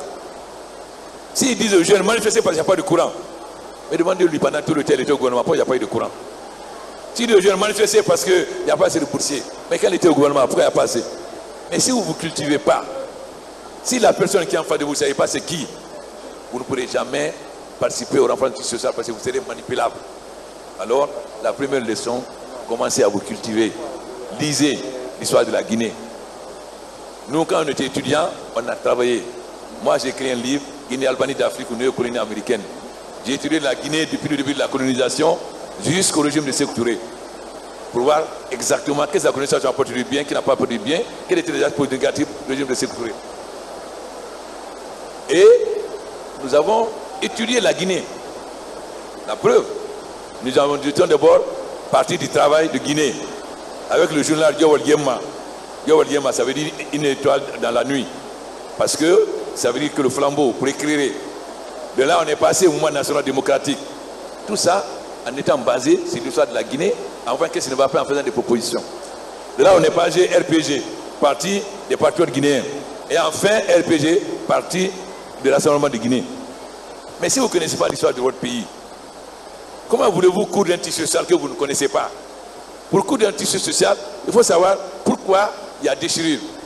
Mais si vous ne savez pas pourquoi il y a déchirure, pourquoi vous allez coudre? Donc, la jeunesse a toujours raison, mais n'a pas que raison. Mitterrand a dit, un homme politique qui ne s'occupe pas de la jeunesse n'a pas de raison d'être. Mais la jeunesse aussi doit être responsable. Ça veut dire, vous êtes des intellectuels. Qu'est-ce que nous disions nous? Pourquoi nous avons fait le mot d'ordre, étudiants intellectuels, éduquons-nous près des masses populaires, intégrons-nous près des masses populaires pour créer des vastes fronts. Parce que vous êtes des étudiants, vous avez eu la chance d'avoir été à l'université. Ça veut dire que vous devez être le pont entre l'enseignement et vos frères qui n'ont pas été à l'école. C'est ça votre chance. Mais cela n'est pas possible si vous ne vous intéressez pas à la politique. C'est pourquoi nous avons combattu le corporatisme syndical pour faire un mouvement syndical révolutionnaire. C'est-à-dire, on n'était pas des étudiants à un syndicat pour défendre uniquement nos bourses et autres. Nous étions intégrés à la lutte politique du pays. Parce que pour changer la condition des étudiants, il faut changer tout le pays. Donc c'est pourquoi la FEAF était un mouvement étudiant révolutionnaire qui a mené la bataille pour l'indépendance, qui a mené la bataille contre le néocolonialisme. Parce qu'un mouvement étudiant n'est pas fait seulement pour faire des revendications corporatistes. Il est fait aussi parce que l'université est à l'image du pays. Si vous n'aidez pas à changer le pays, vous ne pouvez pas changer l'université. Mais vous n'avez pas ce courage que nous on a eu. On a affronté les régimes. Moi je les connais la mort par le premier régime. Mais il faut affronter. Quand il faut dire la vérité quand ça ne va pas, il faut faire des propositions. Quand ça ne va pas, il faut faire des propositions. Mais vous ne pouvez pas avoir la prétention des culture sociale quand vous ne connaissez même pas la culture sociale. Comment vous pouvez faire la distinction entre les hommes politiques? Quand celui qui a pillé le pays et s'est enrichi, a acheté des villas en Europe et partout, vous parle, vous l'écoutez. Non, il faut connaître l'histoire du pays. Ça, c'est la première condition. Deuxièmement, il faut connaître l'histoire aussi des luttes. Partout, les étudiants ont été à l'avant-garde de la libération des pays. Que vous preniez la Russie pour devenir l'Union soviétique, que vous preniez la Chine, etc. Partout, vous prenez Castro. Tous les changements importants qui ont eu lieu dans le monde sont partis de l'université. Parce que c'est des jeunes éduqués qui comprennent l'histoire et qui peuvent entraîner la jeunesse non éduquée. Mais cela veut dire que vous vous intéressez au pays, non pas seulement à votre seul pécule quotidien, à votre cantine, etc. Non, vous devez vous intéresser à ça, mais vous vous intéressez aussi à ce qui se passe dans le pays. Vous avez eu la chance d'aller à l'université, mais beaucoup de vos jeunes n'ont pas eu cette chance dans les campagnes. Qu'est-ce que vous faites pour eux?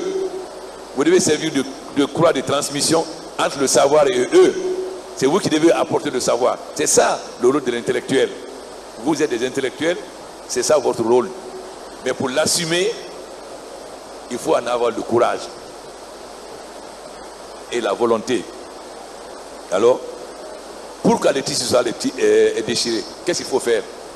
Posez d'abord la question et chercher la solution. En ce moment-là, vous ne serez plus manipulé. Mais il ne faut pas faire seulement une revendication théorique. Comment nous allons participer? Non, ce n'est pas en l'air. Ce n'est pas à moi de vous dire comment vous allez participer. C'est vous qui devez apprendre pourquoi le tissu est déchiré. Ce n'est pas moi qui vais le dire. Vous devez l'apprendre. Pour l'apprendre, tout simplement de vous intéresser à l'histoire de la Guinée. Qu'est-ce qui s'est passé sur la Première République? Qu'est-ce qui s'est passé sur la Deuxième République? Qui a fait quoi? À ce moment-là, vous serez pour le tissu déchiré et s'il est déchiré. Ne rejetez pas sur moi vos responsabilités. Chacun de nous doit être responsable. Vous prenez vos responsabilités. Maintenant, le plan de développement, vous savez, il s'agit de réfléchir. Le premier point faible qu'on a, nous ne sommes pas capables de réfléchir par nous-mêmes pour définir quelle politique économique il faut à l'Afrique ou à la Guinée. Nous connaissons mieux notre pays, nous connaissons mieux nos problèmes. Ce n'est pas le Fonds monétaire, la Banque mondiale qui doit nous dire voilà la politique qu'il faut. C'est nous. Les pays asiatiques se sont développés. Pourquoi? Parce qu'ils étaient l'usine du monde. Pour deux raisons. Ils avaient une main d'œuvre pas chère et ils avaient la maîtrise technologique. Voilà ce qui a permis d'être l'usine du monde et que l'Europe a délocalisé là-bas. Aujourd'hui, la donne change. Nous avons une main d'œuvre pas chère, mais nous n'avons pas avant la maîtrise technologique. Mais nous commençons à l'avoir. Par contre, les pays asiatiques qui sont développés comme une usine du monde ne peuvent plus se développer comme une usine du monde. Ils sont obligés aujourd'hui pour se développer, de développer à partir de l'intérieur. C'est-à-dire d'augmenter les salaires des travailleurs. Donc, la main-d'œuvre sera de moins en moins chère. C'est pourquoi dans tous les débats que j'ai avec mes amis occidentaux, je leur dis, aujourd'hui, c'est l'Afrique qui doit être l'usine du monde. Pourquoi? Nous avons une main-d'œuvre pas chère, nous avons de plus en plus de maîtrise technologique aujourd'hui. Donc, nous pouvons remplacer l'Asie. Il y a plusieurs avantages pour vous. D'abord, nous sommes plus près. Donc, le coût de transport sera moins. Deuxièmement, vous allez transférer en Afrique des entreprises qui utilisent le plus de main-d'œuvre. Donc, vous allez créer du travail et vous allez créer des entreprises qui peuvent vous fournir en produits. Et troisièmement, vous n'aurez plus d'immigration. Pourquoi voulez-vous que les jeunes Guinéens aillent mourir dans les eaux méditerranéennes s'ils trouvent du travail en Afrique? Donc, ça veut dire que nous devons être capables d'avoir notre propre politique. Ne plus être seulement des pays exploitateurs de matières premières et consommateurs de produits importés. Ça veut dire que nous devons marcher sur nos deux jambes. D'un côté, l'industrie moderne, les mines et autres, mais de l'autre côté, notre deuxième jambe, c'est-à-dire le secteur informel productif. Mais il y a des conditions. Ça veut dire quoi? Que le paysan, le cordonnier de là-bas, qui peut fabriquer n'importe quelle paire de chaussures au monde, si on l'aide, il a la connaissance technique, mais il n'a pas les moyens d'une production plus élargie. C'est-à-dire qu'il peut produire 2 ou 3 paires par jour, alors qu'il doit produire 100. Mais si on lui permet d'améliorer ses conditions de travail, il peut produire 100. Donc, progressivement, il va passer de petits artisans à petites et moyennes entreprises. C'est-à-dire qu'il va partir de l'artisanat à la manufacture. Parce qu'il ne s'agit pas de donner des machines, mais il s'agit d'améliorer son travail tout en continuant à travailler de la main. C'est ça l'histoire. Les pays développés sont passés de l'artisanat à la manufacture au moteur. Mais cela suppose produire guinéen et consommer guinéen. Ça veut dire que si on aide ce cordonnier de Dalaba à faire de belles chaussures, que mon frère Kassori dit, ah, moi je vais proposer que les chaussures italiennes, mais le pauvre il va produire mais il ne pourra pas vendre. Pour qu'il puisse vendre, il faut que les Guinéens, à commencer par les hommes politiques et les dirigeants, portent les chaussures produites par ces paysans. Le peuple suit. Si moi je porte ça, lui porte ça, vous allez tous porter. Mais s'ils produisent et que nous préférons les chaussures italiennes, alors il va péricliter. Donc, nous avons des gens qui ont la maîtrise technologique complète. Ils savent comment fabriquer les chaussures. Vous venez de voir tout de suite le jeune qui sait fabriquer les pagnes. Vous avez d'autres qui savent fabriquer, nous avons des gens qui savent fabriquer beaucoup de choses. Si on les aide de passer d'artisans à petites et moyennes entreprises, c'est-à-dire à leur donner une capacité de production plus élargie, avoir une production élargie. Deuxièmement, à leur trouver un marché. Ça veut dire qu'il faut que les Guinéens acceptent de consommer ce que nous avons produit en place. Les tissus qui sont faits ici, on préfère ça plutôt que le wax qui est fait en Hollande, etc. En ce moment, nos artisans vont se transformer en petites et moyennes entreprises, c'est-à-dire ils vont développer, ils vont permettre la création d'un tissu industriel en Guinée. Ils vont se développer et plus nous consommons, plus ils se renforcent. Ça, c'est le secteur informel productif qui est différent du secteur informel spéculatif. C'est quoi le secteur informel spéculatif? C'est le commerce, les petits commerces. Ça ne rapporte rien, c'est de la spéculation.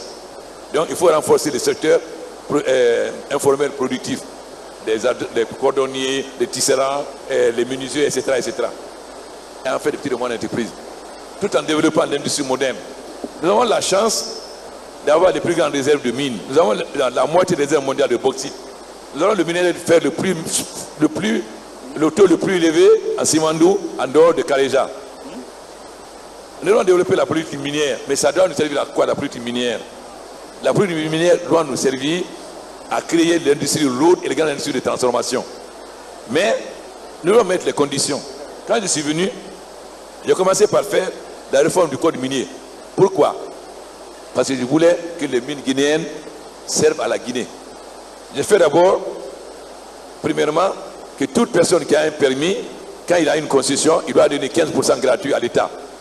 Et ensuite, que l'État peut prendre jusqu'à 20%. Ça veut dire 35%. Ça veut dire la minorité de blocage. C'est ça que Badadur a fait en France, c'est qui a sauvé les entreprises françaises. Si nous ne voulons pas que les gens viennent piller nos richesses et partir, il faut qu'on ait des chapitres de conseil d'administration. Si on a la minorité de blocage, on peut bloquer toute décision qui est contraire à l'intérêt de la Guinée. La deuxième, si au lieu de faire l'exporter la bauxite, ils transforment en alumine, au lieu de donner 15%, ils donnent 7%. Donc nous les encourageons à passer de l'exploitation de la matière première à la matière semi-finie. Ensuite, nous avons dit l'utilisation des cadres guinéens. Ça veut dire que tous les entreprises ont l'obligation d'envoyer des cadres chez eux, les former, pour que demain, ces cadres prennent la relève des expatriés qui sont là. Nous avons dit ensuite la sous-traitance locale. C'est-à-dire, au lieu de prendre des entreprises extérieures pour faire la sous-traitance, nous devons faire la sous-traitance par des Guinéens. Ça veut dire que ces Guinéens, progressivement, en faisant la sous-traitance, vont aussi devenir progressivement des industriels. Ensuite, vous devez faire des réalisations là où vous êtes. Vous êtes la mine à Bouquet, vous devez faire des écoles, vous devez faire des hôpitaux, vous devez faire les pistes. Voilà ce que le nouveau code a fait. Mais aussi, si vous avez eu votre permis par corruption, on vous l'enlève. Pourquoi? Nous avons des gens qui prenaient le permis. 10 ans après, ils ne savent même pas où se trouve la mine. Ils ne savent même pas où est Kroané. Pendant ce temps, ils gagnent de l'argent en bourse à Londres ou à Ottawa. Mais quand vous avez la licence, vous avez 2 ans. Un permis de recherche, vous avez 2 ans. Renouvelable une fois, 4 ans. Quand nous sommes venus, après le code, nous avons récupéré 800 permis. Tous les gens qui avaient pris des permis et qui n'avaient rien fait, on a récupéré les permis. Ceux qui étaient avancés, on a négocié avec eux pour les donner du temps. Et aussi, les permis, les concessions qui avaient été par corruption, on a dit qu'on va les enlever. Nous avons mené la bataille pour le Simandou 1 et 2. Ça nous a coûté cher. Parce que c'est des gens très riches. Mais fallait-il laisser quelqu'un avoir les mines de Guinée, vendre la moitié à 2,5 milliards de dollars, donc pouvoir avoir 5 milliards d'euros de la Guinée pour seulement 1 milliard à la Guinée? Non. Mais pourquoi il va gagner 5 milliards sur le dos de la Guinée? Non. Non. Alors, nous allons mener des enquêtes. On n'avait pas les moyens parce qu'on est un petit pays. Mais grâce aux Américains, aux Anglais, aux Suisses qui nous ont accompagnés, on a réussi à réunir les preuves. Parce que nous, on n'a pas cette force. Mais ils nous ont aidés. On a réussi. Et aujourd'hui, on a récupéré Simandou 1 et 2. Ça veut dire toutes les mines. Parce que les gens prennent nos mines. Simandou 1 et 2, ou 3 et 4. On connaît la richesse depuis combien d'années? Mais ils ont préféré garder ça en jachère. Parce que si on met sur le marché, les mines qu'ils ont en Australie et autres vont baisser. Parce que notre minerai de fer a plus de 60% de teneur. Donc, pour la Chine, non seulement c'est moins polluant, mais ça donne plus d'acier. Mais si vous mettez ça sur le marché, les minerais qui sont moins riches vont perdre. C'est la même chose dans le domaine du pétrolier. Lorsque nous avons des pétroles légers, ils préfèrent garder ça en jachère et vendre leur propre pétrole. Mais si nos réserves restent en jachère, quand elles vont se développer? Donc, il faut avoir une vision claire sur notre politique minière, une vision claire sur notre politique industrielle. Notre politique doit être basée sur l'agriculture et la pêche. C'est l'agriculture qui est la base du développement et l'agro-industrie. C'est à partir de là qu'on peut se développer. C'est pourquoi aujourd'hui, nous voulons que la Guinée n'importe plus de riz, que nous soyons importateurs de riz. Pourquoi? Demain, le riz sera plus important que le pétrole. La population du monde augmente, mais la nourriture n'augmente pas au même rythme. Donc demain, la nourriture sera plus chère. Quand tu vends du riz, tu seras mieux que quelqu'un qui vend du pétrole. Deuxièmement, nous devons transformer nos matières premières sur place. Mais c'est difficile, parce que vous avez de mauvaises habitudes. Nous avons beaucoup de pommes de terre, mais vous ne pouvez pas consommer. Les femmes de Tibi Madina ou de Mali, j'ai oublié de vendre ça aussi au Sénégal. Riz matin, riz midi, riz soir. C'est pourquoi il y a beaucoup de diabétiques, il y a beaucoup de tension, parce que vous avez une mauvaise nourriture. Ouais. Donc, nous devons développer l'agriculture et la pêche. J'ai dit tout à l'heure aux femmes, pourquoi nous sommes en train de faire 4 débarcadères? Le poisson est l'aliment le meilleur pour l'équilibre de la santé. Consommer du poisson, ça évite d'avoir du diabète, ça évite d'avoir la tension. Mais manger la viande tous les jours, manger du riz avec l'amidon, etc. Le riz a l'amidon, c'est sucré. Donc ça augmente votre taux de sucre, ça donne le diabète. Mais pour cela, au lieu de, lorsque le Sénégal a fermé les frontières, les femmes de Timimadina ont vu leurs pommes de terre pourrir. Pour éviter cela, nous allons transformer nos produits sur place. C'est pourquoi nous avons décidé de construire une usine à Timimadina. Au lieu de qu'on vende les pommes de terre, on va faire des chips, on va faire des frites congelées, etc. Et ça peut rester longtemps. Commencer les cantines. Il faut dire aux étudiants, hein, quand il y aura les cantines, ce n'est pas seulement pour manger du riz. Il y aura de la purée, il y aura des frites, il y aura des haricots, il y aura du manioc, il y aura aussi niam.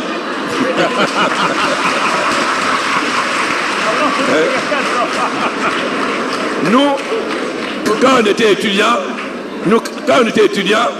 quand on allait au restaurant étudiant, on avait tantôt la purée, tantôt les pommes de terre, tantôt les haricots, etc. Donc, les cantines, c'est par les cantines et l'armée que nous allons changer les habitudes alimentaires des Guinéens. Parce que si on vous donne les pommes de terre, les purées à la cantine, si vous ne voulez pas manger, vous allez partir affamé. Donc vous serez obligé de manger. Si on vous donne des frites à la cantine, vous serez obligé de manger. Donc vous saurez qu'on peut bien vivre sans manger le riz 3 fois par jour. Et que ce n'est pas bon. D'abord, le riz n'est pas riche. C'est la sauce, mais la sauce, il y a beaucoup d'huile. Donc, tension. Parce que c'est l'huile, la consommation de l'huile commande attention. Pourquoi il y a plus de tension au Sénégal qu'en Guinée? Parce que les Sénégalais mangent plus d'huile que nous. Mais nous, on mange beaucoup d'huile aussi. Surtout l'huile rouge. toutes ces consommations, l'alimentation doit être équilibrée. S'il n'est pas équilibré, ça amène des maladies. C'est pourquoi nous sommes en train de révolutionner notre système de pêche. Nous avons dit à tous nos pêcheurs, vous êtes des consignataires. Seul à l'ISAD a des bateaux. Nous ne voulons plus de consignataires. Nous allons demander aux banques de vous aider à avoir vos propres bateaux. Pour être consignataire, ça veut dire utiliser les bateaux étrangers et non pas des bateaux nationaux. Donc une bonne partie de la plus-value va au propriétaire de ces bateaux. Pourquoi nous voulons désormais, progressivement, qu'il n'y ait plus de consignataires en Guinée, que tous les Guinéens de la pêche industrielle aient leurs propres bateaux. Deuxièmement, notre politique de pêche, c'est la politique artisanale.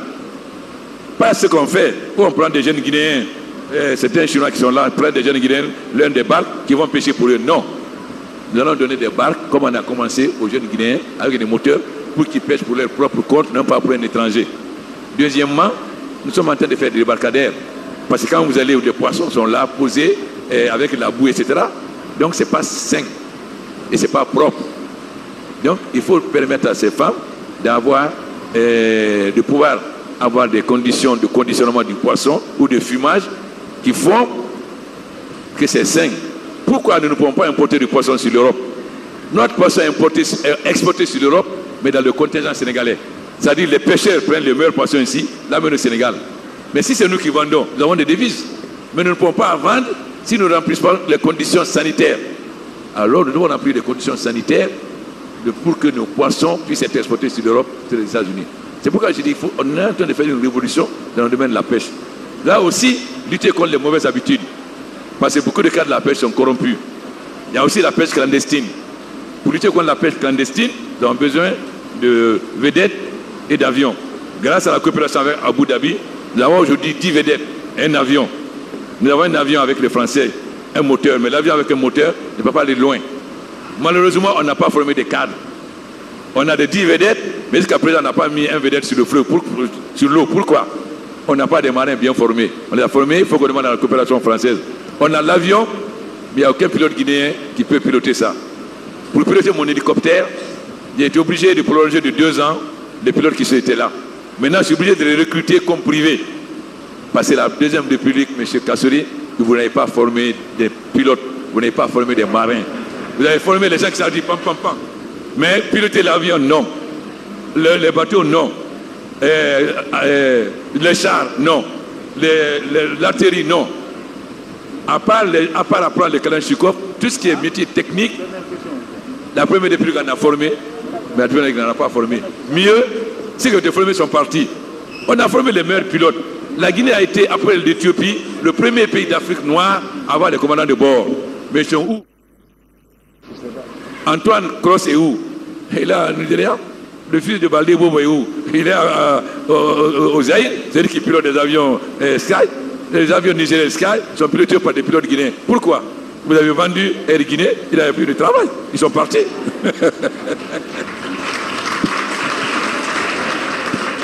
Maintenant, notre bataille, c'est de les faire revenir. Mais pour les faire revenir, il faut leur créer des conditions. Il faut avoir des avions qui peuvent piloter et avoir une compagnie. C'est pourquoi nous sommes en train de créer Air Mano avec le libéral à Sierra Leone, créer une compagnie aérienne avec la coopération de Royal Air Maroc. Parce que ces pilotes doivent revenir. C'est nous qui les avons formés. C'est la Guinée qui a financé, qui les a envoyés à Moscou, en Tchécoslovaquie, à RDA à l'époque. Mais s'ils n'ont pas de travail, ils partent. Je suis certain qu'ils reviendront. Aujourd'hui, beaucoup de cadres guinéens sont revenus, beaucoup de jeunes sont revenus. Parce que même si le salaire n'est pas élevé, s'ils savent qu'ils peuvent avoir de la promotion, ça les encourage. Kalir est rentré, au bout d'un an, il est chef de cabinet du président. Curtis est rentré, il est directeur général de la PIB. Il est rentré des choses. Donc, ils savent qu'ils vont avoir de la promotion, ils vont jouer un rôle. Même si le salaire n'est pas élevé, au lieu de rester à Londres, ici, ils viennent, ils ont des responsabilités. Ça les encourage. Donc, nous devons favoriser le retour des cadres qu'on a formés, ou ceux qui sont formés qui ne se reviennent pas. La Guinée peut être comme les États-Unis, c'est-à-dire le melting pot. Qu'est-ce qui a fait la force des États-Unis? Des gens sont venus d'Allemagne, d'Angleterre, d'Irlande, déjà formés. Ce n'est pas eux qui les ont formés. Donc, déjà opérationnels. Nous avons des Guinéens en Chine, aux États-Unis, en Allemagne, au Canada. S'ils reviennent, c'est comme des assistants techniques. Parce que si vous êtes en Allemagne, vous devez travailler comme un Allemand, sinon vous fout dehors. Donc vous avez pris les habitudes de travail d'un Allemand. Quand vous venez ici, vous êtes comme un Allemand, mais vous êtes Guinéen. Donc, c'est ce qui a fait la force des États-Unis, le melting pot. tous ces 4 Guinéens qui vont revenir, c'est comme des gens formés à l'extérieur par les Anglais, les Allemands, qui sont venus et donner la force aux États-Unis. Mais cela suppose qu'on casse ce fossé entre Guinéens de l'intérieur et Guinéens de l'extérieur. Vous avez été jusqu'à traiter les Guinéens de l'extérieur de Cancrela. Katori.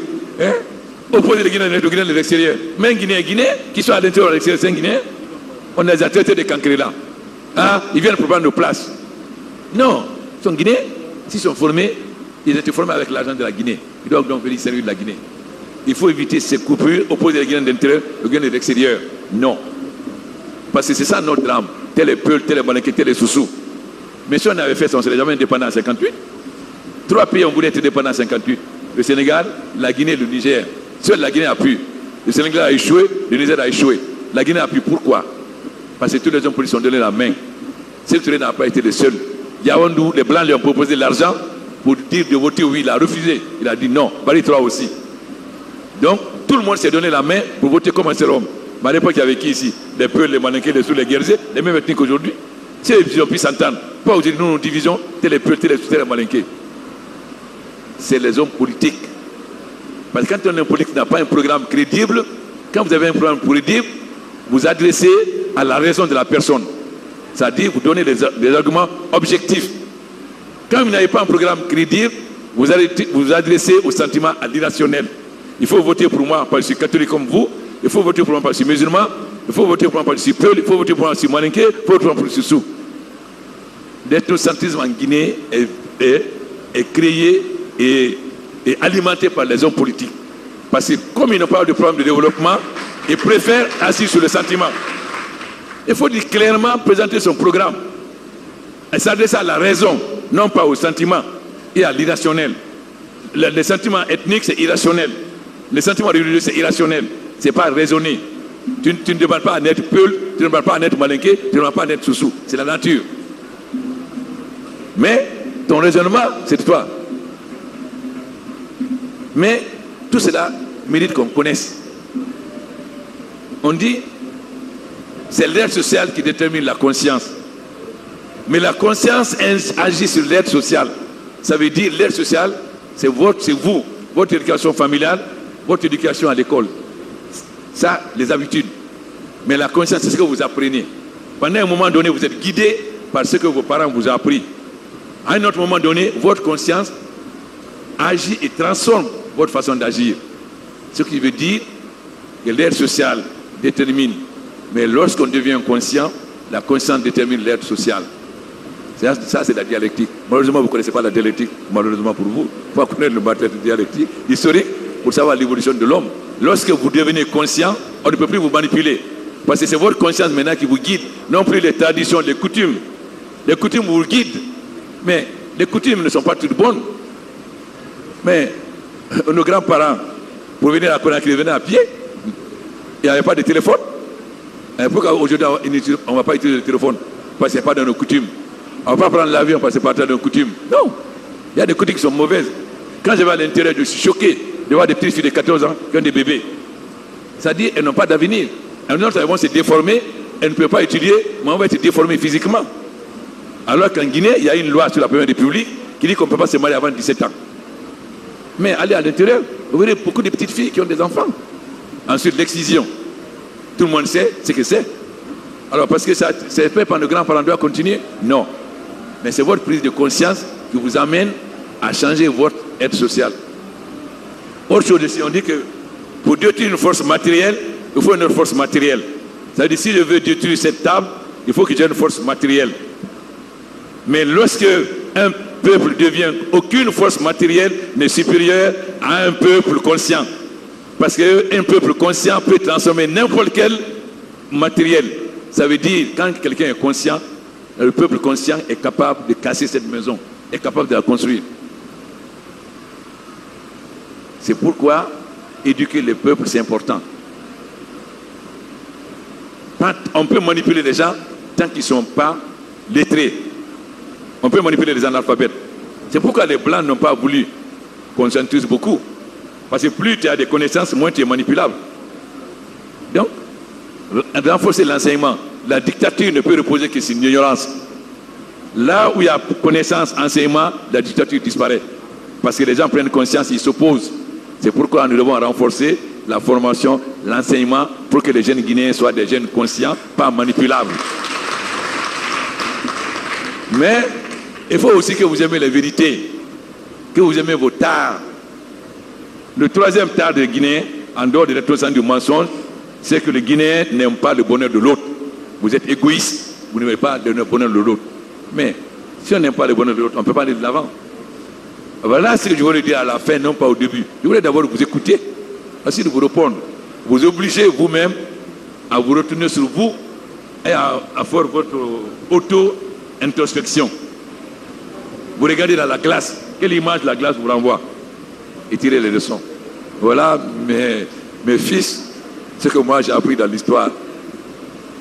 Et que je souhaite que vous appreniez aussi, mais aussi avoir le pouvoir de contester quand il faut contester, mais ne pas contester quand on ne doit pas contester. La jeunesse, c'est l'avenir du pays, mais pas n'importe quelle jeunesse. Une jeunesse consciente, éduquée et responsable. Nous allons nous battre pour que la jeunesse soit ça. Même contre vous, on va le faire, parce que c'est notre devoir. On s'est engagé dans ça. Nous avons développé des idées. Moi, je ne suis pas seulement responsable devant les Guinéens. Je dois rendre compte à beaucoup d'Africains. Quand j'étais en prison, il y a eu des moments de soutien partout en Afrique. J'étais président de la FEANF. J'ai des thèses. Mais je dois des responsabilités à ces gens-là aussi. Ces Congolais, Sénégalais, Tchadiens, qui j'ai dit on va faire ça. Si je deviens président, ils doivent me demander des comptes. Tu as dit qu'on va faire ça, qu'est-ce que tu fais? Voilà pourquoi ce n'est pas seulement les Guinéens qui doivent me juger, mais tous ces gens-là. Parce que nous avons défendu les mêmes idées, j'étais leur président. Si j'ai dit ça c'est mauvais, si je deviens président, il faut que je montre que c'est mauvais. Si je dis yes, ça c'est bon, si je deviens président, ils attendent de moi que je montre. Nous devons montrer qu'on peut gouverner l'Afrique autrement, sans corruption, sans hétérocentrisme, etc. Mais sans privilégier une minorité, mais utiliser l'argent de l'État pour le bien des grandes masses, non pas pour un petit groupe. Ce que j'ai dit à Issoufou, ce que j'ai dit à Ibeka, parce que nous venons de la même école, nous avons mené le même combat. Notre rôle est de montrer qu'on peut gouverner l'Afrique autrement et créer l'espoir. Quelles que soient les difficultés, quelles que soient les menaces, quelles que soient les contraintes. Aujourd'hui, nous avons beaucoup de menaces. Boko Haram, c'est une grande menace.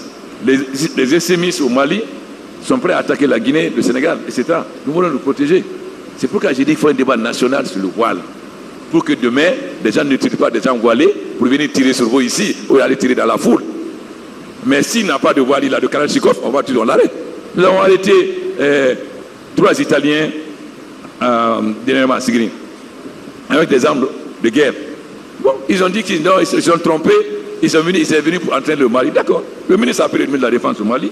Il y a des Blancs qui disent ici qu'ils sont trompés. Donc on vous les remet. Le ministre de la Défense du Mali a envoyé une mission, on leur a remis. C'est le Mali à voir maintenant si c'est les Blancs qui sont venus dans le cadre des Nations Unies ou c'est des mercenaires.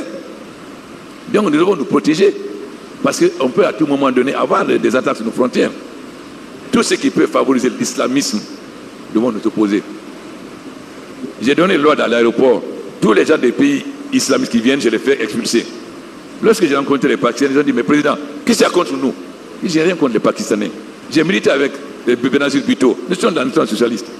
Mais si les Pakistanais doivent venir, il faut qu'ils viennent avec une lettre de la chambre de commerce. C'est-à-dire là, on sait que c'est des hommes d'affaires. Ils viennent pour faire des affaires. Mais s'ils viennent comme ça, pour faire prêcher ici, non. Parce que pourquoi l'islam se développe? Parce qu'ils envoient de l'argent. L'imam, quand l'enfant est malade, il donne l'argent. Quand il donne l'argent. C'est pourquoi je dis de surveiller les imams. Tout le monde est libre. Mais si je vois un imam distribuer de l'argent, il faut que je regarde que ça, d'où vient l'argent. Et les écoles islamiques, ce n'est pas pour faire du karaté ou du judo. Si je vois un imam qui vient enseigner du karaté ou du judo, je ferme son école. Voilà. Tout le monde est libre. Mais il ne s'agit pas de laisser à mettre la Guinée en insécurité. Mais je dis aussi que je ne me bats pas pour quelqu'un. La religion musulmane, j'ai dit à l'âge Badro, la religion musulmane, c'est un arbre avec beaucoup de branches. Moi, je n'ai pas choisi entre les branches. La seule chose, je ne veux pas qu'une branche amène de l'insécurité. Tant qu'il n'amène pas d'insécurité, il n'y a pas de problème. Mais s'il est menace d'amener de l'insécurité, alors là, je m'oppose. Parce que je suis garant de la sécurité en Guinée. Pour cela, il faut avoir le courage d'affronter les corporatismes. Si on n'a pas, ce qui a retardé la France, c'est le corporatisme. Vous voyez, chaque fois, un groupe qui défend ses intérêts se met dans la rue, barre les routes, etc. Et le gouvernement français recule. C'est parce que l'Allemagne a osé affronter le corporatisme que l'Allemagne est en train de se développer. Malheureusement, nous avons les tares du système français. On n'a pas la culture anglo-saxonne, nous avons les tares du système français. Mais nous devons tirer du système français le bon côté et corriger le mauvais côté, et non pas copier. Mais nous sommes comme des perroquets, nous reproduisons, monsieur le ministre de l'enseignement supérieur, nous reproduisons le système français comme des perroquets. Non, on doit prendre ce qui est bon dedans et corriger, et mélanger le système français et le système anglo-saxon pour tirer le meilleur des deux. Voilà ce que je tenais à vous dire. Je suis à votre disposition à tout moment, si vous voulez des débats, je suis prêt à débattre. Mais ce n'est pas unilatéral. Je vous écoute, mais je vous réponds et je vous dis si ce qui ne va pas chez vous.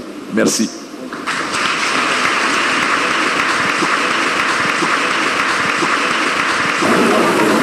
Avant de quitter Symphonia, professeur Alpha Condé a été fortement ovationné par ses étudiants, séduits par sa disponibilité et son franc-parler.